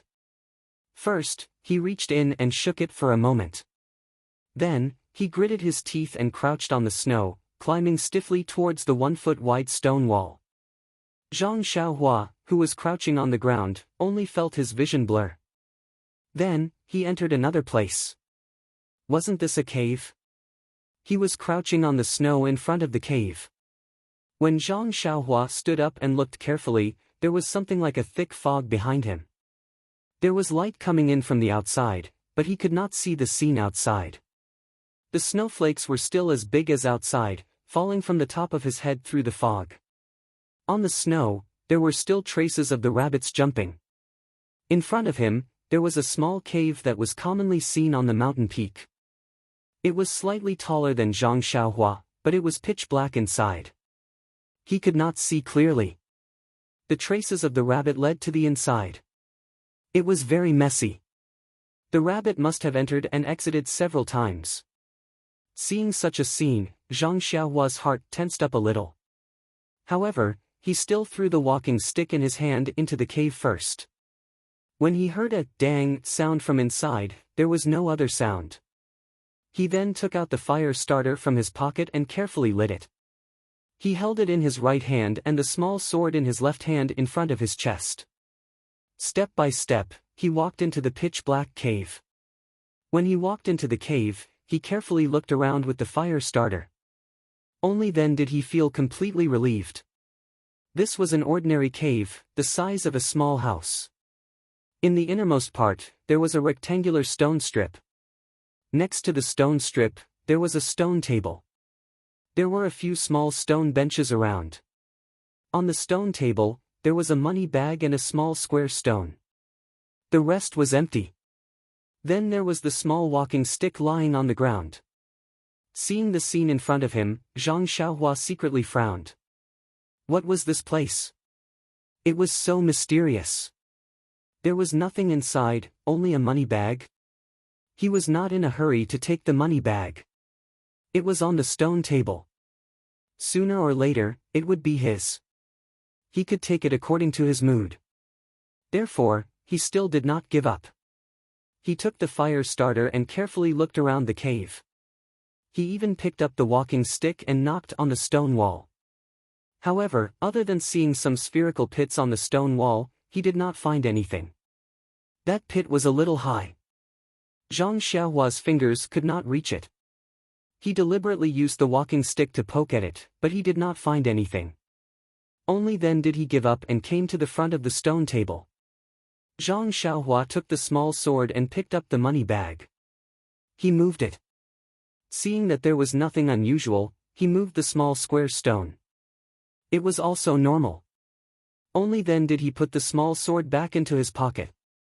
He picked up the stone with his left hand and looked at it carefully with the fire starter in front of his eyes. However, when he looked left, right, up and down, why couldn't he see any difference between it and the pebbles by the river? Could it be because of the different shape? Zhang Xiaohua angrily threw the stone back on the stone table. He picked up the money bag full of expectations. However, when he picked it up lightly, his heart immediately floated. The enthusiasm in his heart turned into snow. He thought that this money bag would at least be filled with a few pieces of silver. It would be best if it could be filled with a few pieces of gold. That would be good. However, the first feeling in his hand told him that it was empty. Zhang Xiaohua did not give up and squeezed with all his strength. However, he did not pinch anything out of it. He then shook it down, but he did not shake out a single rabbit hair. Zhang Xiaohua could not help but be filled with regret. If he had known earlier, he would have caught that silly rabbit first. At least he could have a good meal at night. This was great. An empty money bag, a broken stone, nothing to do, and also a lot of time to crawl in the snow. Zhang Xiaohua curled his lips. Just as he was about to throw the money bag back to the stone table, he twisted it with 2 fingers. He felt that the cloth of the money bag was not bad. It was quite delicate. Besides, he did not have a money bag. The silver that the master gave him was still in a piece of cloth. Now it was just right. Zhang Xiaohua put the fire starter on the stone table. He took out the scattered silver from his pocket and poured it all into the money bag. He tied the mouth and threw it up and down in the air. Then he caught it. The feeling was quite good. Hee, at least this trip was not in vain. After that, Zhang Xiaohua was about to take the fire starter from the stone table. At this time, his eyes fell on the stone. You said that if this was an ordinary stone, would someone be bored enough to put it on the table? Perhaps there was some mystery inside that he could not see through. Forget it. He would rather see wrongly than let it go. How could he have the time to return to a treasure mountain? Even if it was a small stone, he would still take it away. Thus, Zhang Xiaohua picked up the small square stone again and threw it into the money bag. He put it into his pocket and then picked up the fire starter. He looked around again and then slowly walked out of the cave. Zhang Xiaohua looked at the inconceivable thick fog in front of the cave. It was very strange. In such a mystical place, how could there be nothing mystical left for him? Even if there was a bag full of gold, he would not be surprised. But it just had to be an empty money bag. Suddenly, he thought of a problem. Why was there a 1-foot hole in the fog that he could enter? Someone must have been here. Since someone had been here, how could there be anything left for him? This empty money bag must have been taken by someone and casually thrown down. And that small white square stone must have been thrown away by someone. Zhang Xiaohua sighed in his heart. Forget it. His luck was not on his side. Even if he picked up a money bag, it was not bad. At least it was worth his scattered silver. After calming himself down, Zhang Xiaohua prepared to go out. The snow at the entrance of the cave was even heavier. The traces of him entering were almost covered up. Zhang Xiaohua picked up his walking stick again and bent down. He slowly drilled out of the invisible hole. Then, an inconceivable scene appeared on the stone wall outside. First, a stick poked out from the hard stone wall. Then, a young man's head poked out. Then, he slowly crawled out until his whole body came out. Luckily, there was no one else in the wilderness. There was no need to shock the world. When Zhang Xiaohua crawled out, he looked around. It was already late. The forest was still the same. There were still no wild rabbits. Zhang Xiaohua patted the snow and mud off his body. Looking at the stone wall behind him, which was no different from the other parts of the mountain, he followed the footprints that were not covered by the snow and went back the way he came. After Zhang Xiaohua left, the snow became heavier. Not long after, the falling snow covered Zhang Xiaohua's footprints. Before dusk fell, there were no traces left. Only a plain empty space was left. At this time, poor Zhang Xiaohua, who had no sense of direction, could still vaguely recognize the footprints that were about to be covered by the snow. He quickly ran towards the cottage. As he ran, he secretly prayed that he would not get lost. Perhaps Zhang Xiaohua's prayer was effective, or perhaps it was because he had been to this forest many times before. When dusk fell, Zhang Xiaohua saw a high slope in front of him. Zhang Xiaohua could not help but rejoice in his heart. His tense mood relaxed, but at this moment, his right foot suddenly kicked something hard. It did not look like a rock, nor did it look like a branch. When Zhang Xiaohua picked it up with his hand and brought it to his eyes, he vaguely saw that it was a frozen wild rabbit. Please collect it. Thank you.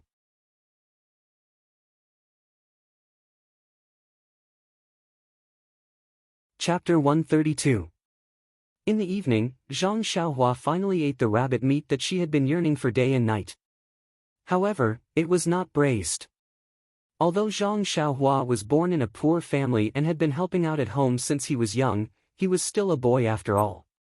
The work he had done was in the fields. The work on the stove was still relatively unfamiliar to him. The closest thing he had done was to fetch spring water from the stove at home. Therefore, although she wanted to braise it, she simply peeled the rabbit's skin and learned from her father's way of handling chickens. She simply cleaned the rabbit and put it in the pot to cook. When the water boiled and the meat was cooked, although there was no seasoning, it still smelled fragrant. Zhang Xiaohua could not help but feel hungry. Then, Zhang Xiaohua closed her eyes and silently muttered in her heart, "I'm eating braised rabbit meat, I'm eating braised rabbit meat."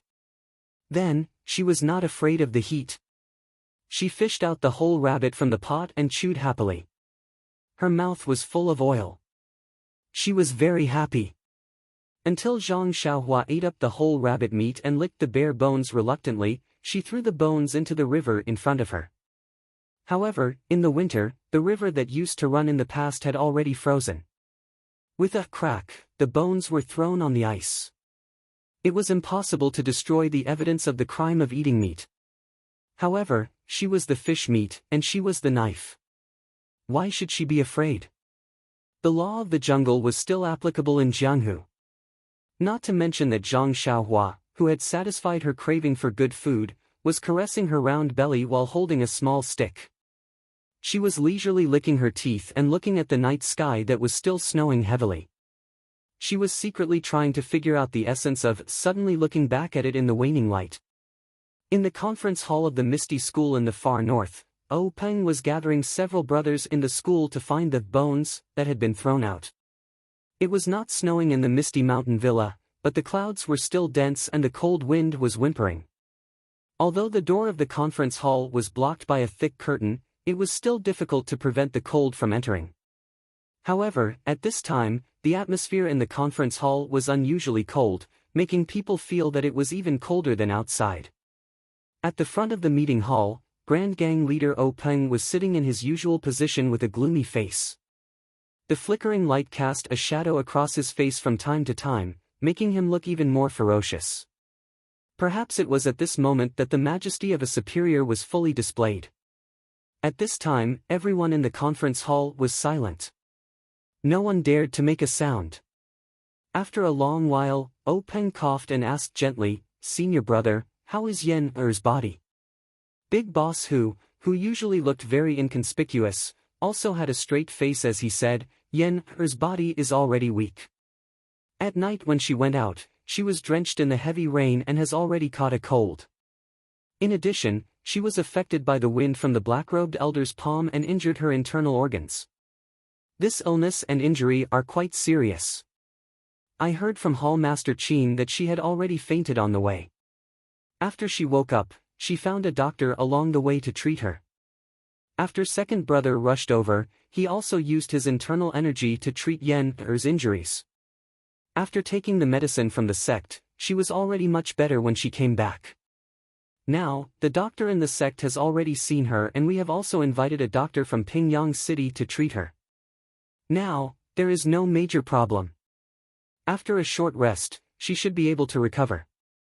Hearing that Yan's body had recovered, Peng's expression became slightly more restrained. He said to Big Boss "Senior brother, I'm a little busy here during this period. Please pay more attention and take care of Yen Er's matters." Big Boss nodded and said, "Yen Er is our precious treasure. You can rest assured. Now that she is in our territory, I won't let her suffer the slightest grievance." Peng nodded and asked Hall Master Lu Yuzhou of the Law Enforcement Hall, "How's the investigation of the background of the black-robed men?"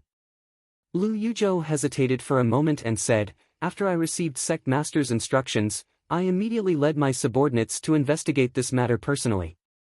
I know that Eldest Miss and her group prioritize stability on their return journey. I'm afraid that it will take too long. Although the weather has turned cold, the corpses of the black-robed men will also rot. Therefore, I went ahead to receive Eldest Miss in advance. I have personally checked the corpses of the black-robed men. I have also seen the features of their faces and bodies. I have also asked my subordinates to record them and prepare a record. However, among these people, the black-robed old man's face has been disfigured and I can't tell who he is. As for the others, they are all mediocre people. Although I have already drawn their faces and handed them to my disciples to secretly pay attention to them, it is not easy to find out the background of these people in the vast sea of people." Peng said angrily, "Find them. We must find them. Although it is difficult, it does not mean that it is impossible. As long as there is a trace of possibility, we must find out who is behind them." Lu Yuzhou hurriedly bowed and replied, "I will follow Sect Master's instructions." Peng calmed his emotions and then asked, "Are there any other clues?" Lu Yuzhou shook his head and said, "These black-robed men's clothes and weapons are all extremely common items. They are very common in the Jianghu. I was unable to find any valuable clues." Moreover, they did not carry anything with them at all. Even the cleverest housewife cannot cook a meal without rice. I was unable to find anything useful. Oh Peng snorted through his nose and said, "Don't tell me you have no clue at all." Lu Yuzhou said in a low voice, "Your subordinate is incompetent." For the time being, I was unable to find any other clues. Then, he opened his mouth and looked like he wanted to say something but stopped. Oh Peng could not help but frown and said, "If you have anything to say, just say it. You now have a great responsibility. You must find out who is behind this. Our Misty School is not a side school that can be bullied by others." Lu Yuzhou hurriedly bowed and said, "Your subordinate has more or less understood the situation at that time from the subordinates of Huanxi Manor and the female disciples of Mingcue Hall. However, I would like to know more about it. Hall Master Qin and Shernyo have been kept by Sect Master for the past few days. Your subordinate has not had the opportunity to find them. Do you think we should let them describe the situation at that time again today? It just so happens that all the elders are here." Oh Peng nodded and said, "That would be good. I have also heard some things and felt that there was something fishy. Today we will let them explain it properly and all of you can give us some advice. Shernyo, tell us the specific situation from beginning to end." Shernyo rubbed his bald head and said, "Sect Master, do you want to tell us everything?" Oh Peng glared at him and said, "Nonsense, tell us everything." Shernyo thought for a moment and then said, "That day I drove the carriage, carrying Manor Lord O and Hall Master Qin out of Huanxi Manor's gate. Later, I felt refreshed and could not help but sing a little tune. At first they praised me, but as I sang, they did not like it. However, Sect Master, the heavens have pity on me. I only know this song. If you want me to sing something else, I can't sing it." Everyone listened and looked at each other in dismay. What was this? Lu Qingyang almost spat out the wine in her mouth. Then, everyone could not help but cover their mouth and laugh. Oh Peng also did not know whether to laugh or cry. He waved his hand and said, "Shernyo, tell us the important things." Shernyo frowned and said, "Sect Master, didn't you want me to tell you everything?" Oh Peng spat, "You have to tell me everything, but you also have to tell me everything that happened before and after the Manor Lord was attacked. When you drove out, the men in black were still nowhere to be seen. What's there to say? Also, what does your singing have to do with the attack?" Shernyo replied with grievance, "How would I know what is related to the black-clothed men? Maybe they were jealous because I sang well. Maybe when I drove out, the black-clothed men knew." Oh Peng rolled his eyes and nodded. "That makes sense. Lu Yuzhou, do you understand?" Oh Peng nodded and said, "That's right." Lu Yuzhou nodded and said, "This subordinate understands." Shernyo asked in surprise, "Hall Master Lu, what do you understand?" "Why don't I understand?" Oh Peng waved his hand and said, "It's none of your business. Just tell me." Shernyo asked patiently, "Then, do you still want to tell me everything?" Oh Peng thought for a moment and said, "Just tell me everything." Shernyo asked again, "Do you really want to tell me everything?" Oh Peng said angrily, "Just tell me. Don't talk so much nonsense. Even if you go to the toilet, you still have to tell me." Shernyo's face turned red. He hesitated and said, This need not be said." Oh Peng gritted his teeth and was about to go berserk. Shernyo saw this and hurriedly told the truth.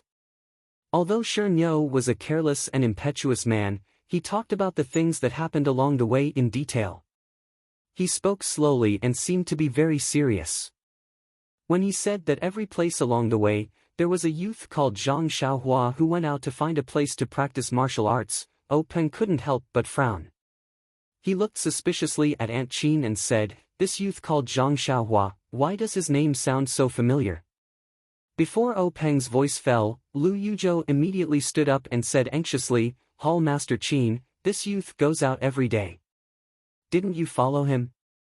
It's very likely that he's a mole for the black-clothed men. Where is this person now? I have to catch him and interrogate him." Shernyo, who was talking heartily, naturally didn't dare to say anything after being interrupted by Peng. But when he heard Lu Yuzhou's shout, he immediately became angry and said angrily, "How can you say that about Zhang Xiaohua? I can guarantee that Zhang Xiaohua is definitely not a mole for the black-clothed men." Lu Yuzhou said, "As long as he's a mole, he'll naturally hide it very well. How could he let you know? Sure no, you're more careless, so of course you wouldn't find out. Don't make a promise just because of personal feelings." At this time, a voice like an oriole's chirp sounded, "Hall Master Lu, I also have the same thoughts as Shernyo. I'm willing to use my life to guarantee that this Zhang Xiaohua is definitely not a mole." Lu Yuzhou didn't need to turn around to know that it was Aunt Qin who spoke. He frowned and said, "Hall Master Qin, now isn't the time to let your emotions affect your decisions. We're looking for clues and we have to be suspicious of any clues. It's better to mistakenly kill one than to let one go." However, Aunt Qin was a bit anxious and said in one breath, "All right then. Have you ever heard of a spy who reaches the end of his career will kill his own people? Have you ever heard of a spy who reaches the end of his career will sacrifice his own life to save the person he wants to kill, regardless of whether he knows martial arts or not?" Lu Yuzhou was stunned and said in puzzlement, "Hall Master Qin, you don't need to be so agitated. Speaking of Zhang Xiaohua, why are you talking so much?" Shernyo interrupted him in a low, muffled voice and said, "Zhang Xiaohua was the one who blocked in front of Manor Head O and killed the black-clothed old man." Lu Yuzhou suddenly understood and stood up to apologize, "Hall Master Qin, please don't blame me. This one isn't clear about these things." Aunt Qin took a deep breath and said with a smile, "Don't blame me, don't blame me. Hall Master Lu, this one is also a bit anxious. Actually, when Zhang Xiaohua went out to practice his fist techniques, I also sent people to check on him. He was indeed practicing some messy fist techniques. I think he was afraid of being laughed at. I also asked He Tianshu of the medicine hall about this." Peng heard this and also understood. He smiled and said, "Ah, that's right. I also remember this name when Yen came back. She said that he saved her life. It seems that he was injured by the black-clothed man and fell into the water. I don't know if he's been found yet." Boss Hu continued, "He hasn't been found yet. I've already sent people to contact related forces to help find him." Then, he hesitated for a moment and said, "However, we've already searched a few dozen miles downstream. There's no sign of him alive or dead. It's been almost a month. There's probably no hope of finding him anymore. There's an 80 to 90% chance that he was killed on the spot by the black-clothed old man. His corpse has already sunk into the river to feed the fish and turtles." Peng nodded and said, No matter what, he saved Yen Er's life. We have to compensate him well." Boss Hu agreed and said, "It's the new year now. The sect is busy. It's not easy to inform him of this kind of thing now. Moreover, he has an older brother who is an armed escort at the Lotus Escort Agency. He's currently on a long escort mission. We'll talk about it when he comes back." Peng nodded silently and then motioned for Stone Ox to continue. Stone Ox understood and glared fiercely at Lu Yuzhou. He continued with what he had just said and recounted everything that had happened along the way. After listening to Stone Ox, Boss Hu spoke first and said, "The previous robbery should be consistent with our initial speculation. It's to test our power. Hall Master Qin is a famous figure in Jianghu. He must be clear about the details of his martial arts. Stone Ox is not famous in Jianghu, but he must be familiar with the gangs that are familiar with us or pay attention to us. The second competition and Stone Ox's competition on the rainy night are obviously two different situations. I guess they didn't expect He Tianshu from the pharmacy hall. Although this young man's martial arts are not the best, he's an obstacle for them. They can't firmly suppress us with their strength, so they didn't really make a move during the robbery." Peng continued Boss Hu's words and said, "So, they hurriedly found this black-clothed old man with excellent martial arts and made a foolproof arrangement.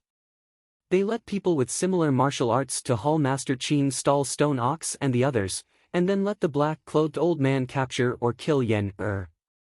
Haha, good plan, good strategy. Boss Hu also smiled and said, however, they didn't expect that our disciples would see through the clues and send reinforcements to rescue them. Peng also smiled and said, yes, this disciple called Lan Dong is very good. He's smart and careful. He went back to the school with the team. Let him hand over some things and choose another disciple to go down. Let him stay in the school and focus on training. He should be of great use. Boss Hu said, yes, this time it's all thanks to Lan Dong. Without his news, we would still be in the dark. Second brother and fifth brother wouldn't be able to arrive in time. It's only right to reward him. At this time, Stone Ox opened his mouth and said, Big gang leader, I think this time the one with the greatest martial arts should be Zhang Xiaohua. If he didn't kill the black-clothed old man, not only the manor lord would be in trouble, even if Lan Dong and the others arrived, I'm afraid. Hearing this, Peng nodded and said, that's right. However, this person is already gone. It's useless to talk about martial arts. Zhang Xiaohua is also not a member of our Misty School. How do you want me to reward him? It's better to give more compensation. Stone Ox scratched his head and said, anyway, as long as Big Gang Leader knows who has the most merit, I don't have any other opinions. Lu Yuzhou opened his mouth again and said, Gang Leader, from Stone Ox's description, I think it should be a gang that we're familiar with or a famous sect in Jianghu. We're familiar with their martial arts and manpower. Naturally, we can't use them. That's why we found people from other places who can't see the light of day to work for them. This is why we didn't have enough manpower during the night attack. Otherwise, with only Eldest Miss and the others, the black-clothed men wouldn't have used any tricks or strategies. Peng smiled and said, Hall Master Lu is right. Since you've explained it this way, you naturally have a plan. I'll leave the investigation to you. I hope you'll be able to find out the truth soon. Lu Yuzhou's face turned bitter and said, okay, I'll do my best. Then, Peng looked at Stone Ox and Aunt Qin and said, Hall Master Qin, Stone Ox, you've worked hard before. However, you didn't analyze the situation on the way and there were flaws in your plans. Tell me, how should you be punished? Aunt Qin smiled bitterly and said, Gang leader is right. I've been careless. If I'd paid more attention, I would have found something fishy long ago. We wouldn't have ended up in an irreversible situation. I'm willing to accept my punishment. Stone Ox scratched his head and said, Big gang leader, I know I'm wrong and I'm willing to accept my punishment. However, you can punish me however you want, but please don't punish me by not drinking. The last time I went out with Eldest Miss, I didn't dare to drink. If you don't let me have my fill now, I'll suffocate. Everyone laughed, and only then did the atmosphere in the meeting hall become lively. Peng smiled and said, the two of you have been following us the whole way. Even if you don't have merit, at least you've worked hard. However, our Misty School has always been fair in its rewards and punishments. We can't give you something to offset your merits. Go back to the disciplinary hall to receive your punishment. Aunt Qin and Stone Ox hurriedly bowed and said, understood, gang leader. Then, Peng waved his hand and let Lu Yuzhou, Aunt Qin, and Stone Ox leave first. After they left, Peng said to Boss Hu, eldest senior brother, the year is passing by quickly. In the blink of an eye, it's the 15th of the first month. Everything needs to be planned.